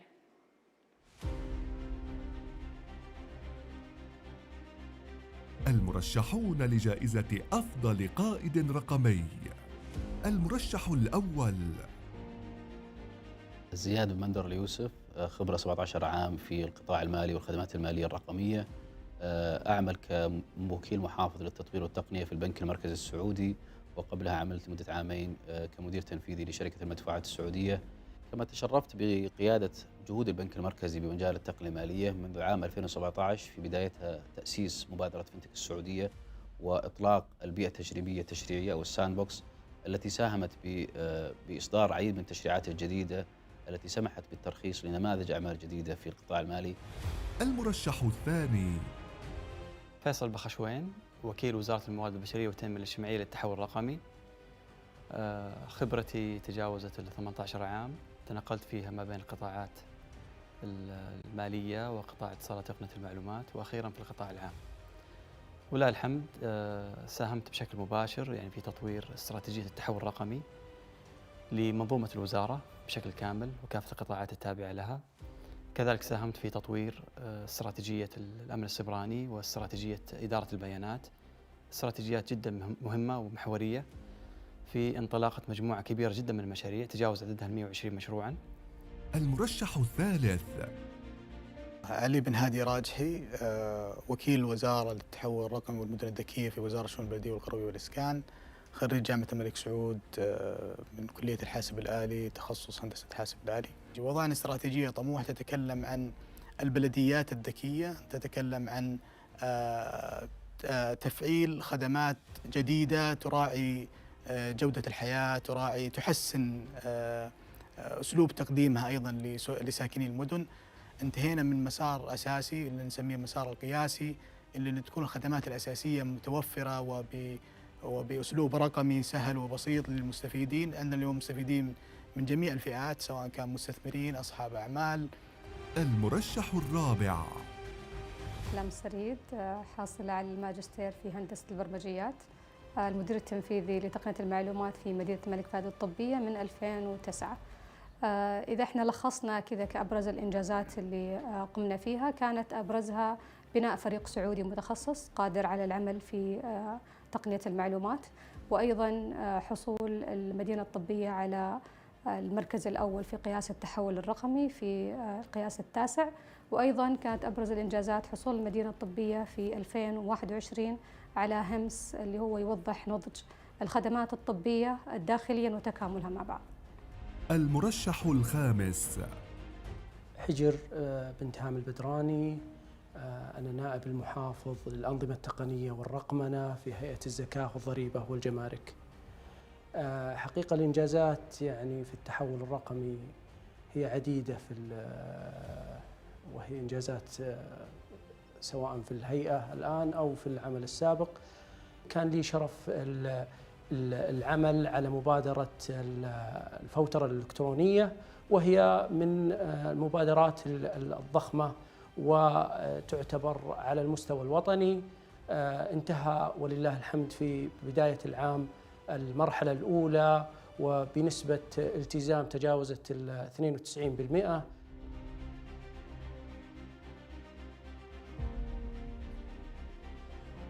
نتمنى كل التوفيق للمؤهلين. وللإعلان عن الفائز يسرني أن أدعو سمو الأميرة هيفا بنت محمد آل سعود نائب وزير السياحة. تفضلي.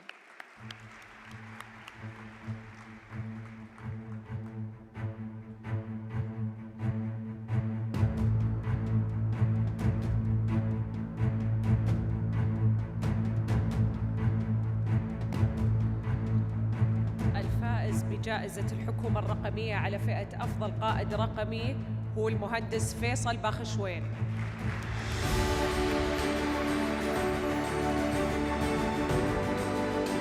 ألف مبروك، ألف مبروك أستاذ فيصل بخشوين. نبارك طبعاً لك هذا التميز والفوز بهذه الجائزة. ونبارك طبعاً للقادة الرقميين الحاصلين على التميز لوصولهم وترشحهم وتأهلهم للمرحلة النهائية من فئة أفضل قائد رقمي. ويسرني أيضاً أن أدعوهم إلى المسرح للانضمام لأستاذ فيصل باخشوين وسمو الأميرة لأخذ صورة جماعية. من مدينة الملك فهد الطبية السيدة أحلام السرهيد. من البنك المركزي السعودي الأستاذ زياد اليوسف. ومن وزارة الشؤون البلدية والقروية والإسكان الأستاذ علي الراجحي. ومن هيئة الزكاة والضريبة والجمارك حجر البدراني. ألف مبروك لجميع المؤهلين وللفائز كذلك.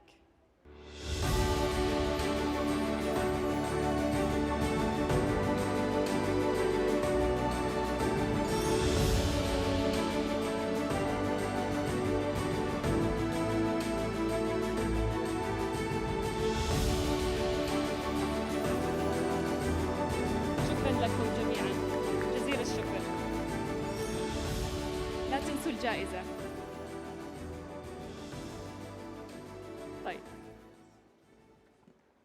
الفئة الرابعة والأخيرة لهذا المساء هي فئة أفضل موظف واعد، حيث تتنافس الكفاءات الرقمية الواعدة في مختلف القطاعات الحكومية لبناء مستقبل الحكومة الرقمية. وكما اعتدنا في الفئات السابقة نستعرض فيلم مرئي للتعرف على المرشحين الذين وصلوا للمرحلة النهائية.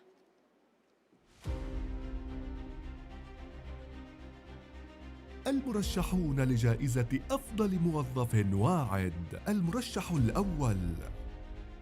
معكم أفنان المحيميد، شابة سعودية طموحة. انضميت ولله الحمد لأحد أهم وأبرز البرامج التنفيذية لرؤية مملكتنا الطموحة، وهو برنامج التحول الوطني. أطمح لأن أكون جزء من صناع المستقبل اللي يكون لهم أثر اجتماعي كبير على الأجيال القادمة لخلق مجتمع واعي وطموح. أطمح لأن أكون قائد ملهم يتخطى العقبات في تحقيق مسيرة التحول الرقمي وننطلق فيها الأفق أبعد من مملكتنا الغالية إلى العالم أجمع. المرشح الثاني. نورة بشير العنزي، حاصل على درجة البكالوريوس في هندسة الحاسب الآلي. انضميت في فريق أمانة المنطقة الشرقية منذ أكثر من 3 سنوات. على المستوى الشخصي أسعى وبشكل مستمر لتطوير مهاراتي في المجال التقني والقيادي، وأن أساهم في تبني أحدث الحلول التقنية لإدارة المدن حتى نحقق مفهوم المدينة الذكية المتكاملة. المرشح الثالث. فهد العجمي، عالم بيانات في إدارة البيانات والذكاء الاصطناعي، أعمل على ابتكار وتنفيذ المنتجات. أتمنى أني أكون أحد القطاع المكملة أو القطاع المساهمة في مجال التحول الرقمي وفي رؤية التأمينات للتحول الرقمي المستمدة من رؤية المملكة العربية السعودية 2030. على الصعيد الشخصي أنا أتمنى أن يكون شخص ملهم في مجال التحول الرقمي. أنا أعرف أهمية هذا الشيء وكيف أنه يختصر عليك الكثير من المسافات، فأتمنى المعرفة هذه اللي أنا اكتسبتها أني أمررها للناس اللي معي. المرشح الرابع. أنا سارة الغامدي، عالمة بيانات، انضممت لمركز الذكاء الاصطناعي في مستشفى الملك فيصل التخصصي في 2020. تتمحور أغلب إنجازاتي في تطبيق الذكاء الاصطناعي داخل العيادات وفي العملية التشغيلية للمستشفى. نحاول نقلل العبء البشري في التعامل مع البيانات وفي اتخاذ القرارات، بحيث أن ندرج الخوارزميات كداعم لاتخاذ القرار في مسيرة العمل كاملة. المرشح الخامس. هدى الغامدي، حاصلة على درجة الماجستير في المعلوماتية الصحية. أعمل في إدارة تحليل البيانات وذكاء الأعمال تحت إدارة تقنية المعلومات بالشؤون الصحية بوزارة الحرس الوطني. توليت إدارة مشروع الحصول على الاعتماد الدولي لنموذج نضج التحليلات والبيانات من الجمعية الأمريكية لنظم إدارة معلومات الرعاية الصحية. مسيرة المملكة العربية السعودية وتطورها في مجال التحول الرقمي يجعلنا كأفراد ندرك أهمية هذا المجال ونتسابق لتحقيق المزيد من أجل رفعة البلاد.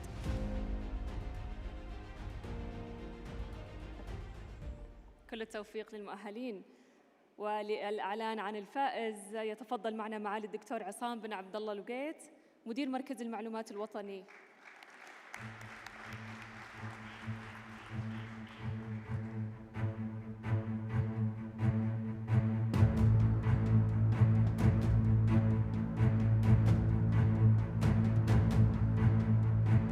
قبل الإعلان طبعا في أنظارنا جميعا كل مرشحين فائزين، ولكن لازم نختار واحد. فالفائز بجائزة الحكومة الرقمية عن فئة أفضل موظف واعد الأخت سارة بنت عبد الله الغامدي.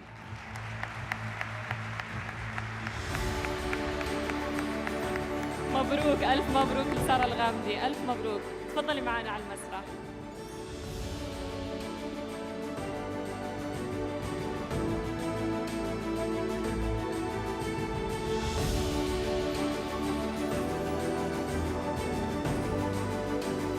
طبعا نبارك للكفاءات الرقمية الحاصلة على التميز ووصولهم للمرحلة النهائية من فئة أفضل موظف واعد، وندعوهم معنا أيضا على المسرح فليتفضلوا من برنامج التحول الوطني أفنان المحاميد، ومن أمانة المنطقة الشرقية نور العنزي، من المؤسسة العامة للتأمينات الاجتماعية فهد العجمي، ومن وزارة الحرس الوطني للشؤون الصحية هدى الغامدي. ألف مبروك وأهلا.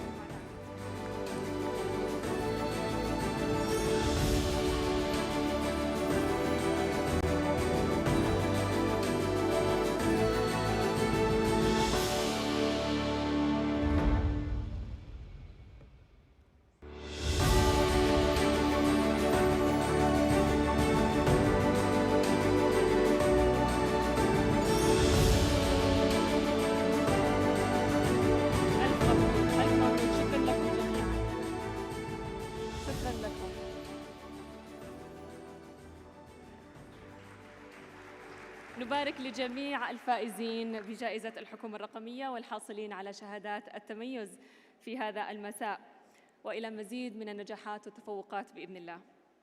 الآن الإنجازات لا تتوقف بهدف تحسين تجربة المستفيدين وتطوير جودة الحياة ماشياً طبعاً مع مستهدفات رؤية 2030. تسعى دائماً الجهات الحكومية في المملكة لتقديم خدمات رقمية ذات كفاءة وجودة عالية.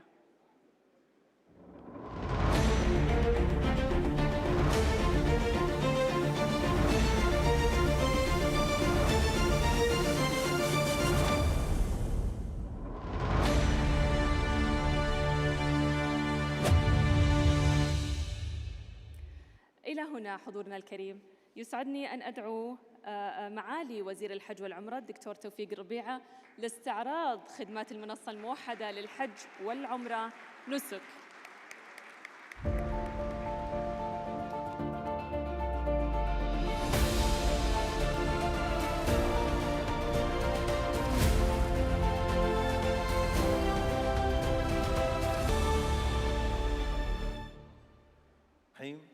بسم الله الرحمن الرحيم. الحمد لله رب العالمين، والصلاة والسلام على أشرف الأنبياء والمرسلين نبينا محمد وعلى آله وصحبه وسلم. مما لا شك فيه من أحد أهداف الرؤية هي تقديم خدمة متميزة لضيوف الرحمن وإثراء التجربة. لذا عملنا على مجموعة من المشاريع التي تساهم في تحسين التجربة وتضمن تجربة متميزة لضيوف الرحمن سواء لأداء العمرة أو لأداء مناسك الحج. من أحد العوامل الرئيسية في إثراء التجربة هو التجربة الرقمية، لذا عملنا على إطلاق منصة نسك، وهي منظومة متكاملة من الخدمات. هذه المنصة تم العمل عليها تحت مظلة برنامج ضيوف الرحمن وبالتعاون المتميز مع وزارة السياحة والهيئة السعودية للسياحة.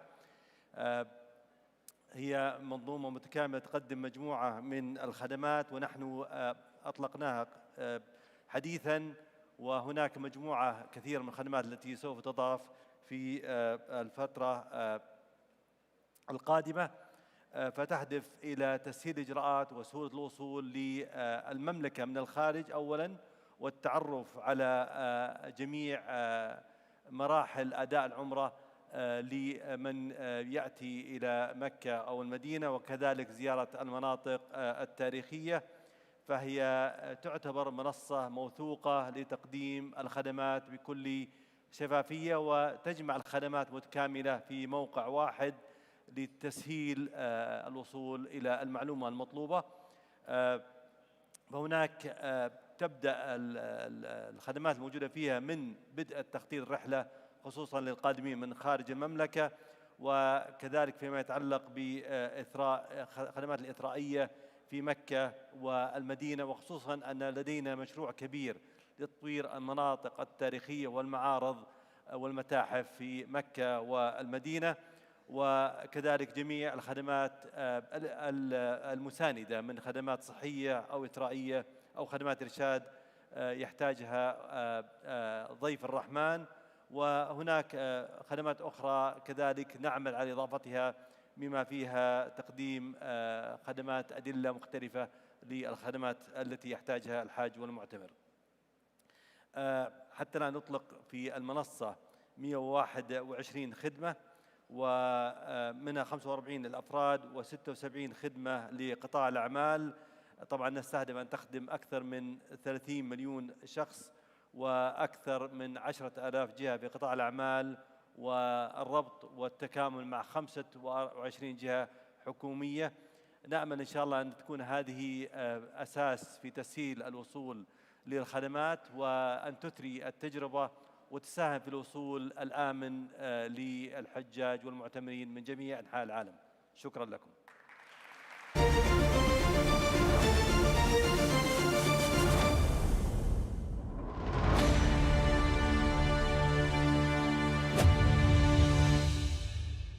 شكرا لك معالي الدكتور توفيق ربيعة. معالي الأستاذ أحمد الخطيب، هل لك أن تستعرض معنا خدمات المنصة الموحدة للسياحة؟ معاليك تفضل.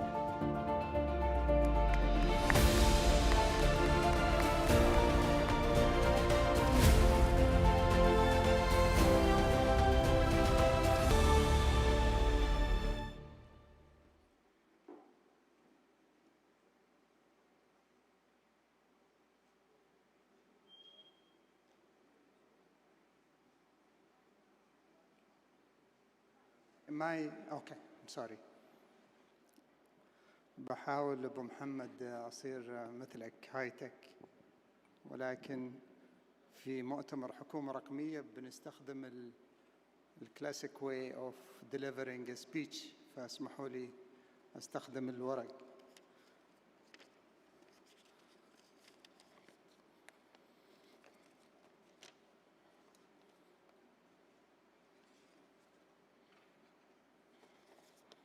أصحاب السمو، أصحاب المعالي والسعادة، الحضور الكرام، السلام عليكم ورحمة الله وبركاته. أود أن أتقدم بالشكر الجزيل للهيئة أو لهيئة الحكومة الرقمية على جهودها ومساعيها لتمكين كافة الجهات الحكومية من رفع كفاءة الخدمات الرقمية وتعزيز مكانة وريادة المملكة رقمياً وفقاً للتوجهات الاستراتيجية للحكومة الرقمية في إطار مستهدفات رؤية المملكة 2030. في مستهل العام الحالي وتحديداً في مؤتمر ليب الذي عقد في فبراير الماضي، أطلقت وزارة السياحة استراتيجية السياحة الرقمية، وقطعت خلالها وعداً باستحداث منصة سياحية موحدة.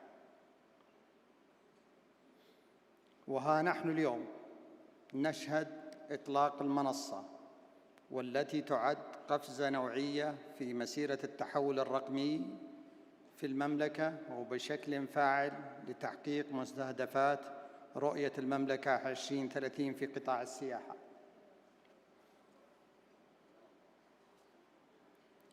المنصة ستعمل على ربط منظومة القطاع السياحي مع المستثمرين ومقدمي الخدمات والقوى العاملة وأصحاب المصلحة الآخرين من خلال تقديم تجربة سلسة للاستفادة من الخدمات الرقمية والبيانات السياحية، وتهدف إلى تقديم رحلة رقمية شاملة باستخدام البيانات والأدوات التحليلية لتعزيز مستوى الذكاء السياحي وتمكين الممارسات الرقمية المعنية بصقل مهارات القوى العاملة في القطاع، بالإضافة إلى تسهيل التعامل بين الجهات الحكومية من خلال تقديم خدمات سياحية موحدة.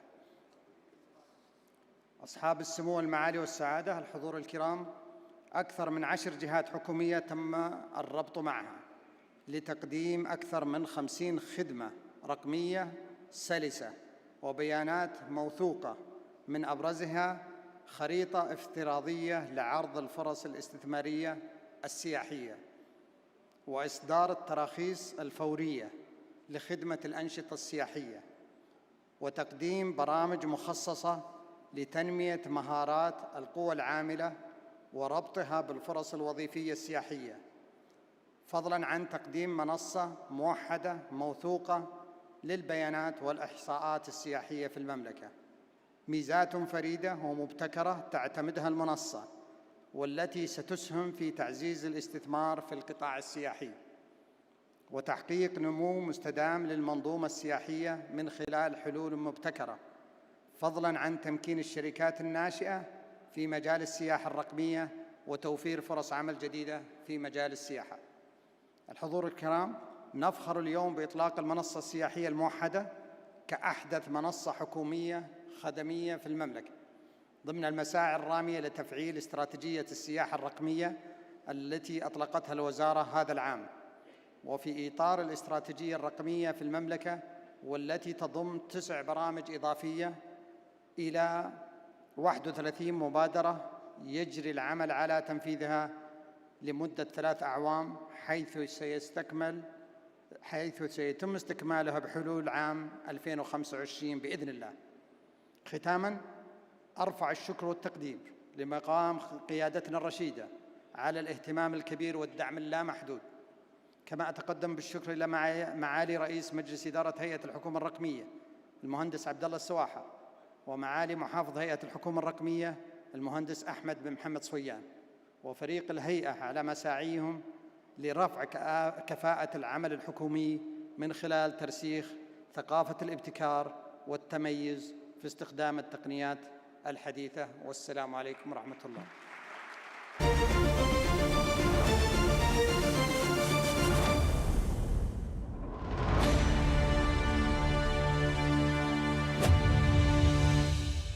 شكراً لك معالي وزير السياحة الأستاذ أحمد الخطيب. أصحاب المعالي والسعادة، ضيوفنا الكرام، يسعدني الآن أن أدعو معالي رئيس الهيئة السعودية للبيانات والذكاء الاصطناعي الدكتور عبد الله بن شرف الغامدي لاستعراض خدمات منصة نفاذ والمنصة الوطنية للبيانات. أهلاً بك.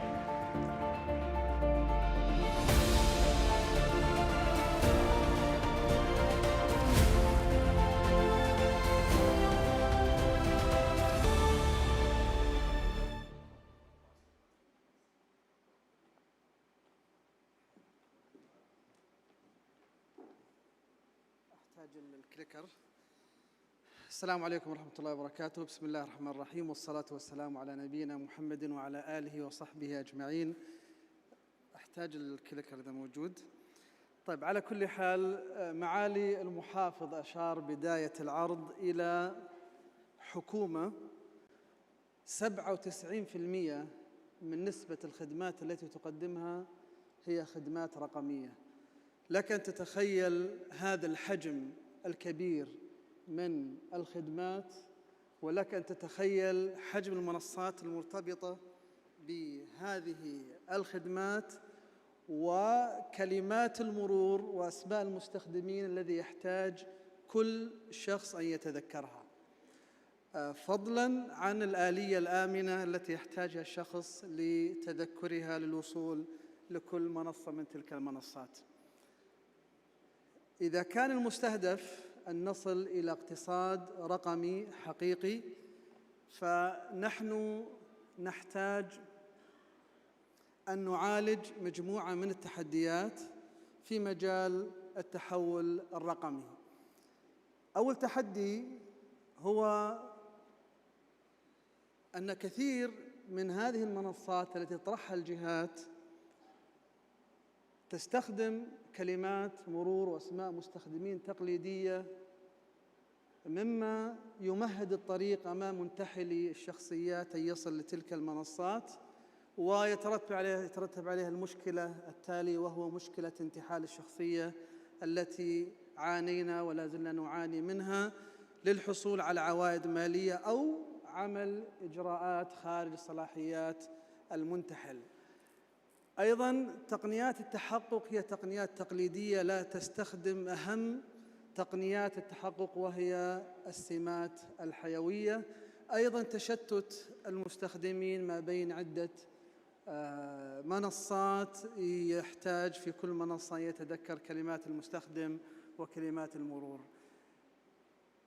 تطبيق نفاذ الذي بني على منصة نفاذ، ولا يفوتني في هذا المقام أن أتوجه بالشكر الجزيل للجنة المشرفة على منصة نفاذ التي تتكون من 10 جهات على جهودهم ومتابعتهم إلى حين صدور هذا التطبيق الذي ولله الحمد تم إطلاقه قبل 6 أشهر من الآن.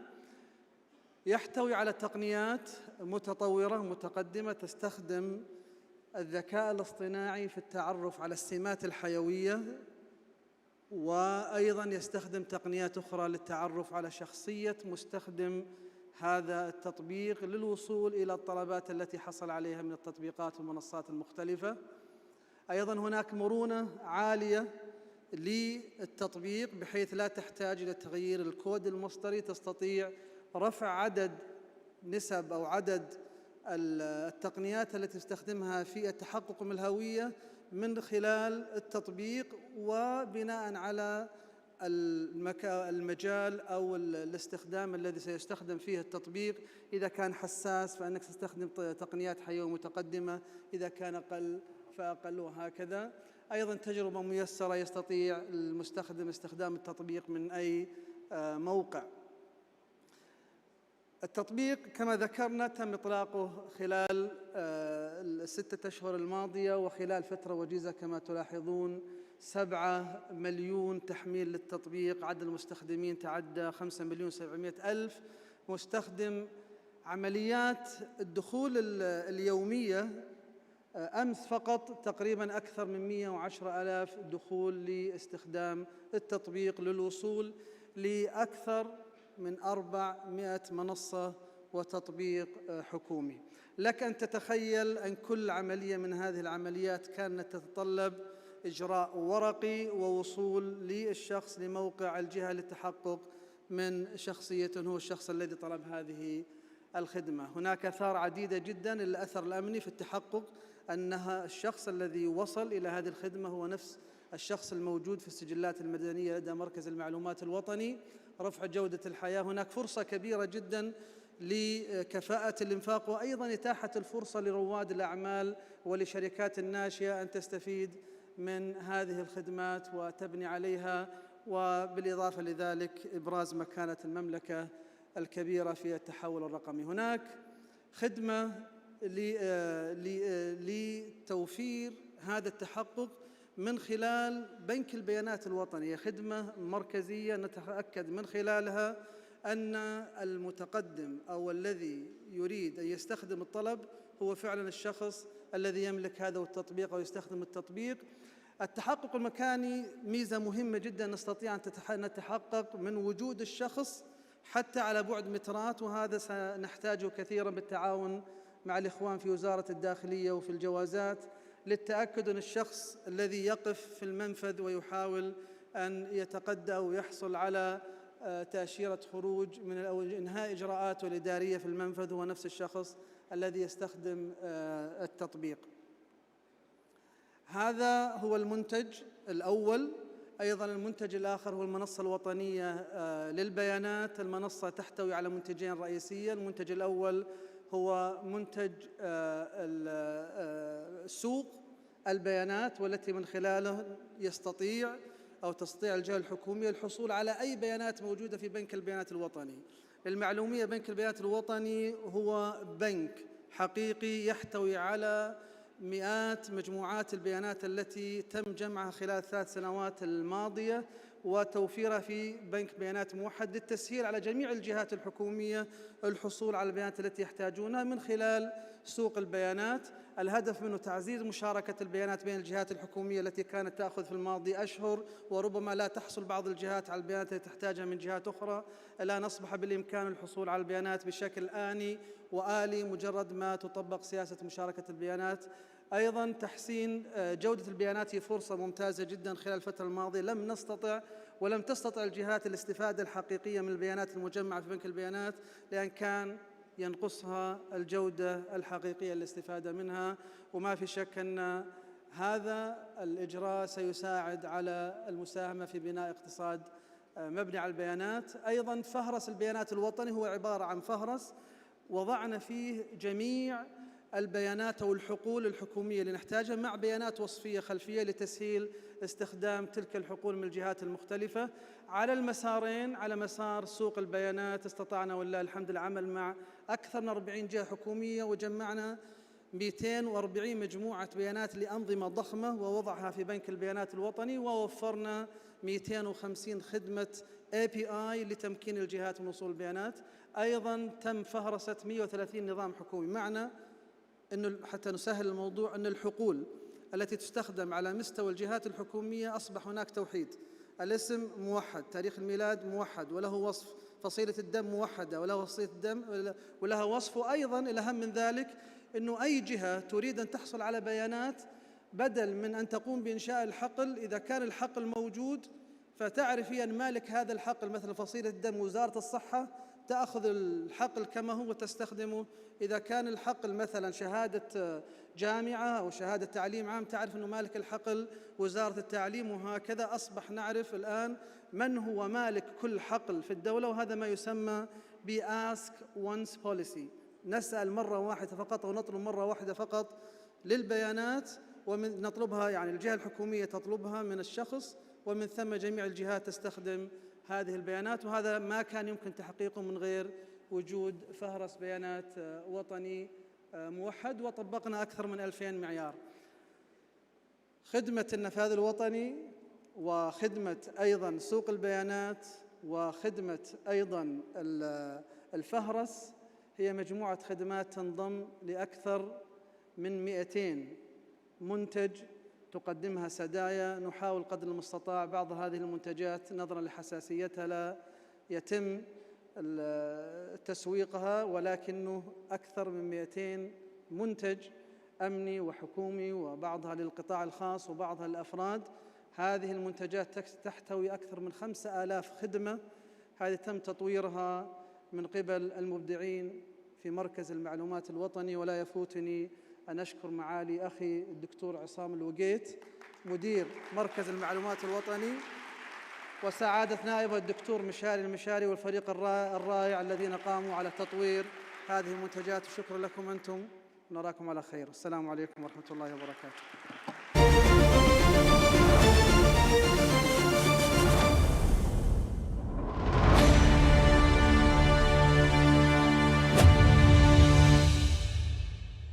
شكرا لك معاليك رئيس الهيئة السعودية للبيانات والذكاء الاصطناعي الدكتور عبد الله بن شرف الغامدي.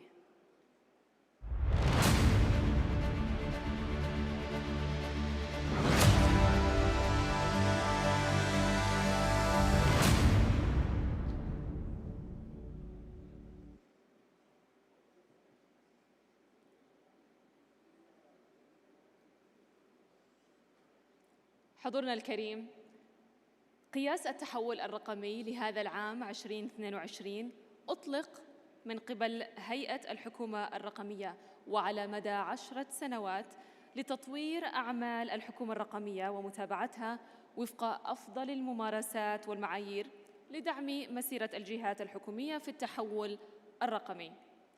وللتعرف أكثر عن قياس 2022 وأهدافه وأثره على الجهات الحكومية وعلى المستفيدين كذلك، نشاهد العرض التالي.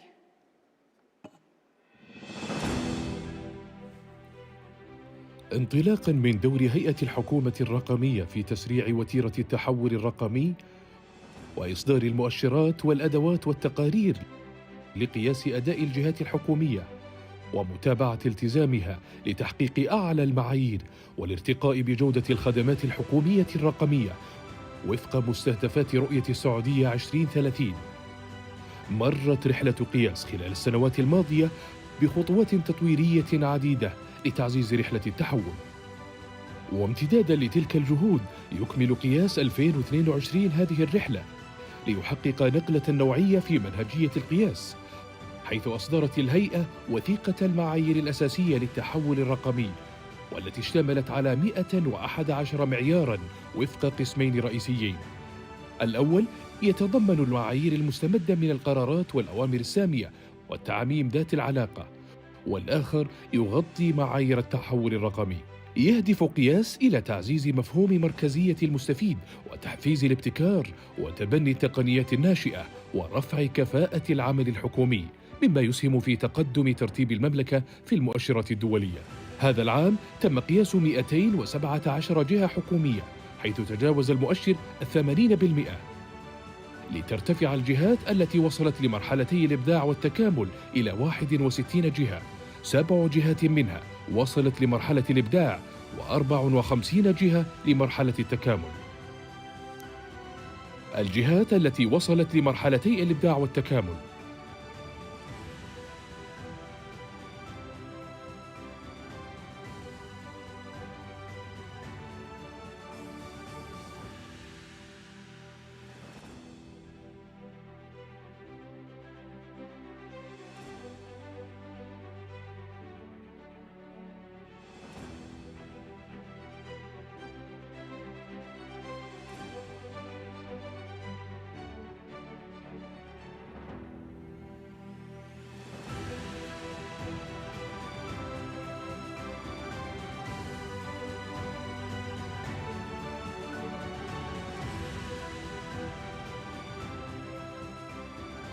قياس مسيرة عمل متواصلة وطموح رقمي واعد.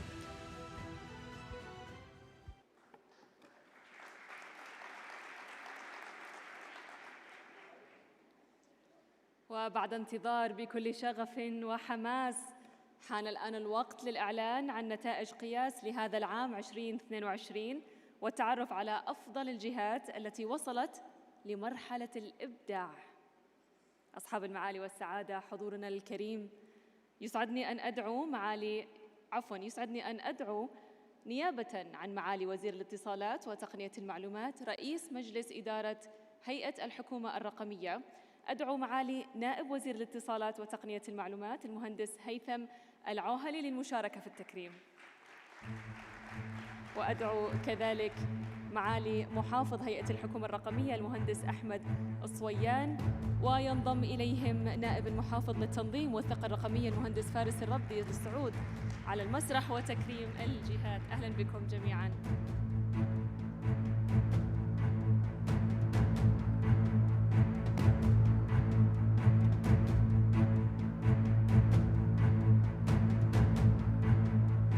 معاليكم باشمهندس، اسمحوا لي قبل أن نعلن عن الجهات الفائزة والتي وصلت لمرحلة الإبداع لهذا العام أن نكرم جهتين حققتا نقلة نوعية وتقدماً هائلاً في رحلة التحول الرقمي. سنبدأ بالجهة الحاصلة على المركز الثاني كأفضل جهة تقدماً، وهي الهيئة الملكية لمحافظة العلا. فليتفضل ممثلها الأستاذ عبد الله عبد الجبار الخليوي والمهندس فهد إبراهيم الجميع للصعود على المسرح.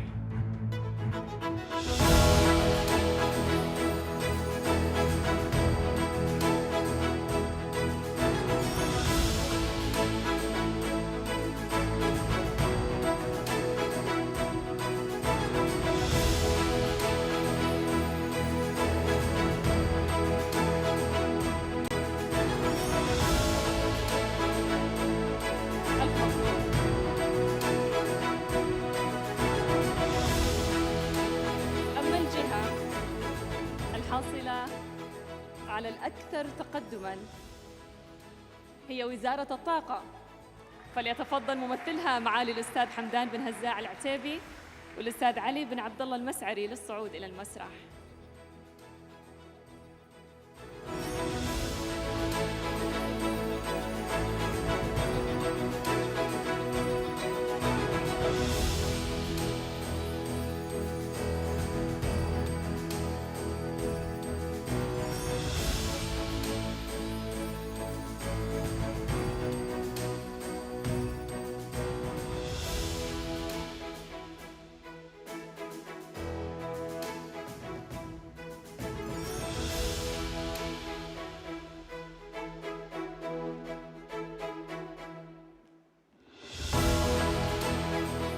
وندعو على المسرح فريق وزارة الطاقة كاملاً، فليتفضلوا معنا.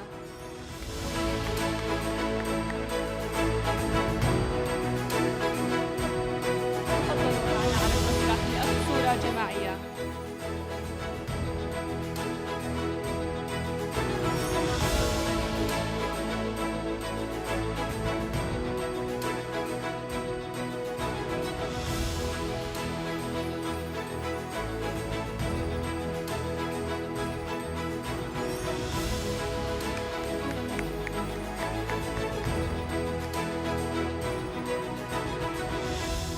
ألف مبروك لوزارة الطاقة ممثلة بهذا الفريق العظيم لحصولها على المركز الأول في الجهة الأكثر تقدماً.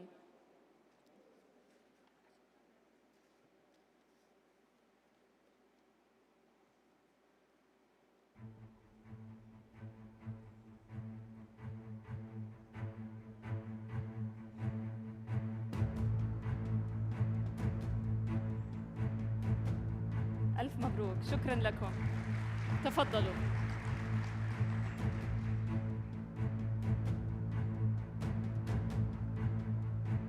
أما الآن ضيوفنا الكرام، ومن دون المزيد من الانتظار نعلن عن أفضل الجهات في قياس لهذا العام والتي وصلت لمرحلة الإبداع. نبدأ بالمركز السابع. الجهة الحاصلة على هذا المركز هي جامعة القصيم، فليتفضل ممثلها معالي الأستاذ الدكتور عبد الرحمن بن حمد الداود والأستاذ الدكتور خالد باني الحربي للصعود إلى المسرح معنا. تفضلوا.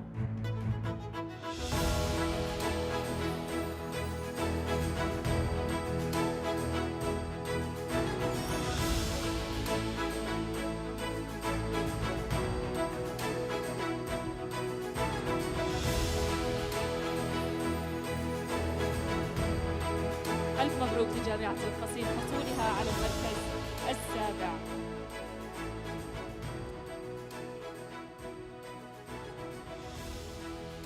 شكراً لكم. تفضلوا.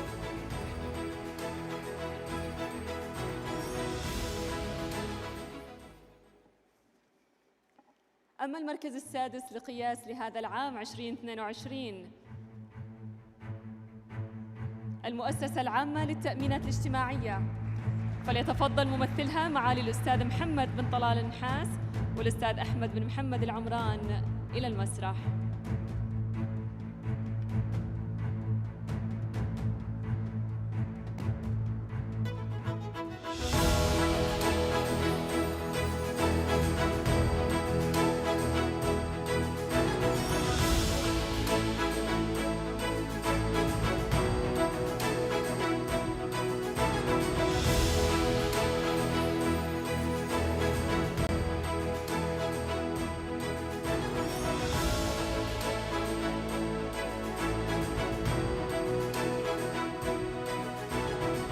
مبروك للمؤسسة العامة للتأمينات الاجتماعية حصولها على المركز السادس لقياس 2022.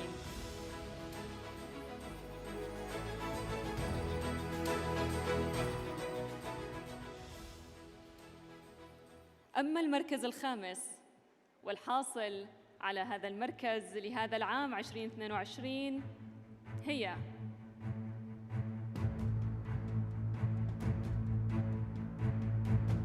هيئة الاتصالات والفضاء والتقنية، فليتفضل ممثلها معالي الدكتور محمد سعود التميمي والأستاذ نايف عبد الحكيم سلطان للصعود إلى المسرح.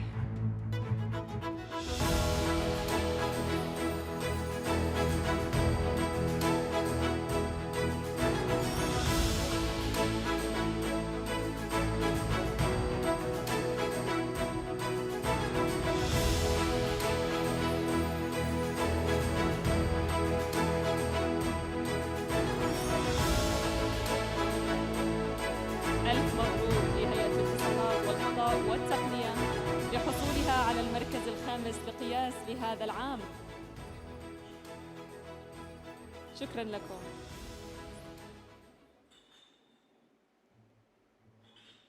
أما المركز الرابع فالجهة الحاصلة عليه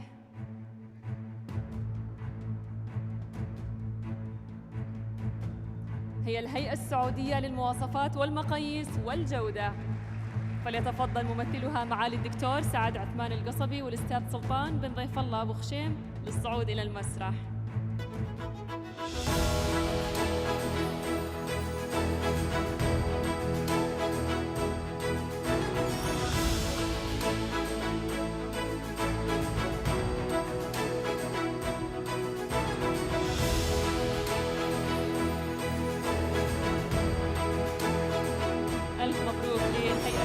للمواصفات والمقاييس والجودة حصولها على المركز الرابع.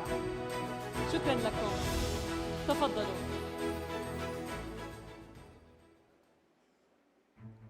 أما المركز الثالث فالجهة الحاصلة عليه هي الهيئة العامة للمنشآت الصغيرة والمتوسطة منشآت. فليتفضل ممثلها المهندس ريان بن إبراهيم الفايز والمهندس زياد بن صالح الشمري للصعود إلى المسرح.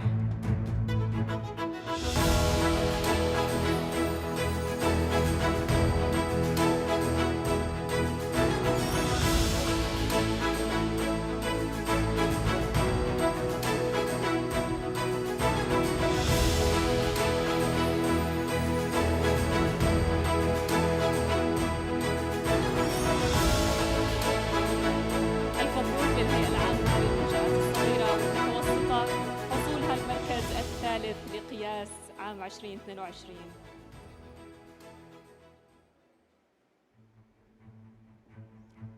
أما المركز الثاني فالجهة الحاصلة عليه وزارة الموارد البشرية والتنمية الاجتماعية. فليتفضل ممثلها معالي المهندس محمد بن صالح الجاسر والمهندس فيصل بن أحمد باخشوين للصعود إلى المسرح.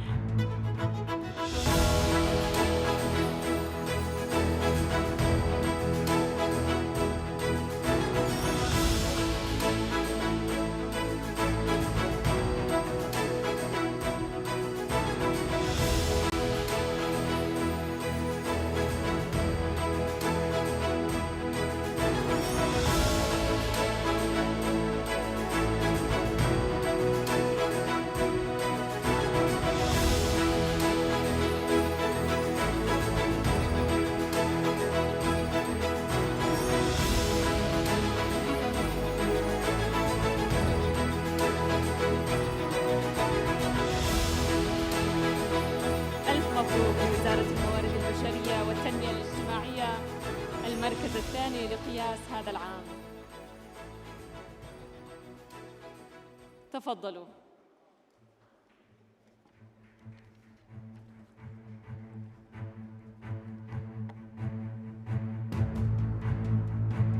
أما المركز الأول كما ذكرنا في بداية الملتقى بأن المنافسة كانت شرسة والفوارق كانت ضئيلة والجهات تسعى جاهزة للتفوق في التحول الرقمي، ولكن جهة واحدة هي التي فازت بالمركز الأول لقياس هذا العام، ألا وهي وزارة العدل. فليتفضل ممثلها معالي الدكتور نجم الزيد والأستاذ ماجد بن إبراهيم بن محمد السلوم للصعود إلى المسرح. ألف مبروك فوزكم بالمركز الأول.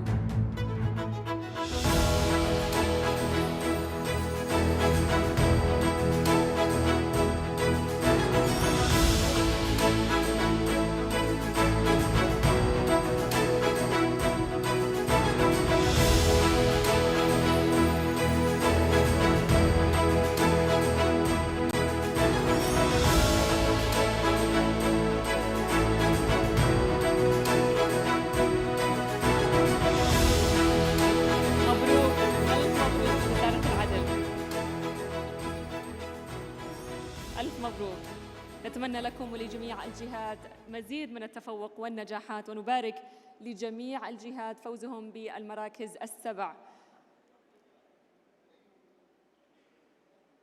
طبعا هذه الجائزة شكرا لكم أصحاب المعالي، شكراً لك باشمهندس لمشاركتكم في تكريم الجهات المتفوقة في قياس لهذا العام 2022. طبعاً نتمنى مزيد من الإنجازات التي تسهم في الارتقاء بجودة الخدمات المقدمة للمستفيدين، وكذلك المساهمة في تقديم المملكة بالمؤشرات الدولية. أصحاب المعالي والسعادة، حضورنا الكريم، حضور كبير وفعاليات متنوعة ومناقشات ثرية شهدها ملتقى الحكومة الرقمية لهذا العام في نسخته الأولى. والآن حان وقت الختام، فشكراً جزيلاً لكم ولحضوركم ومشاركتكم.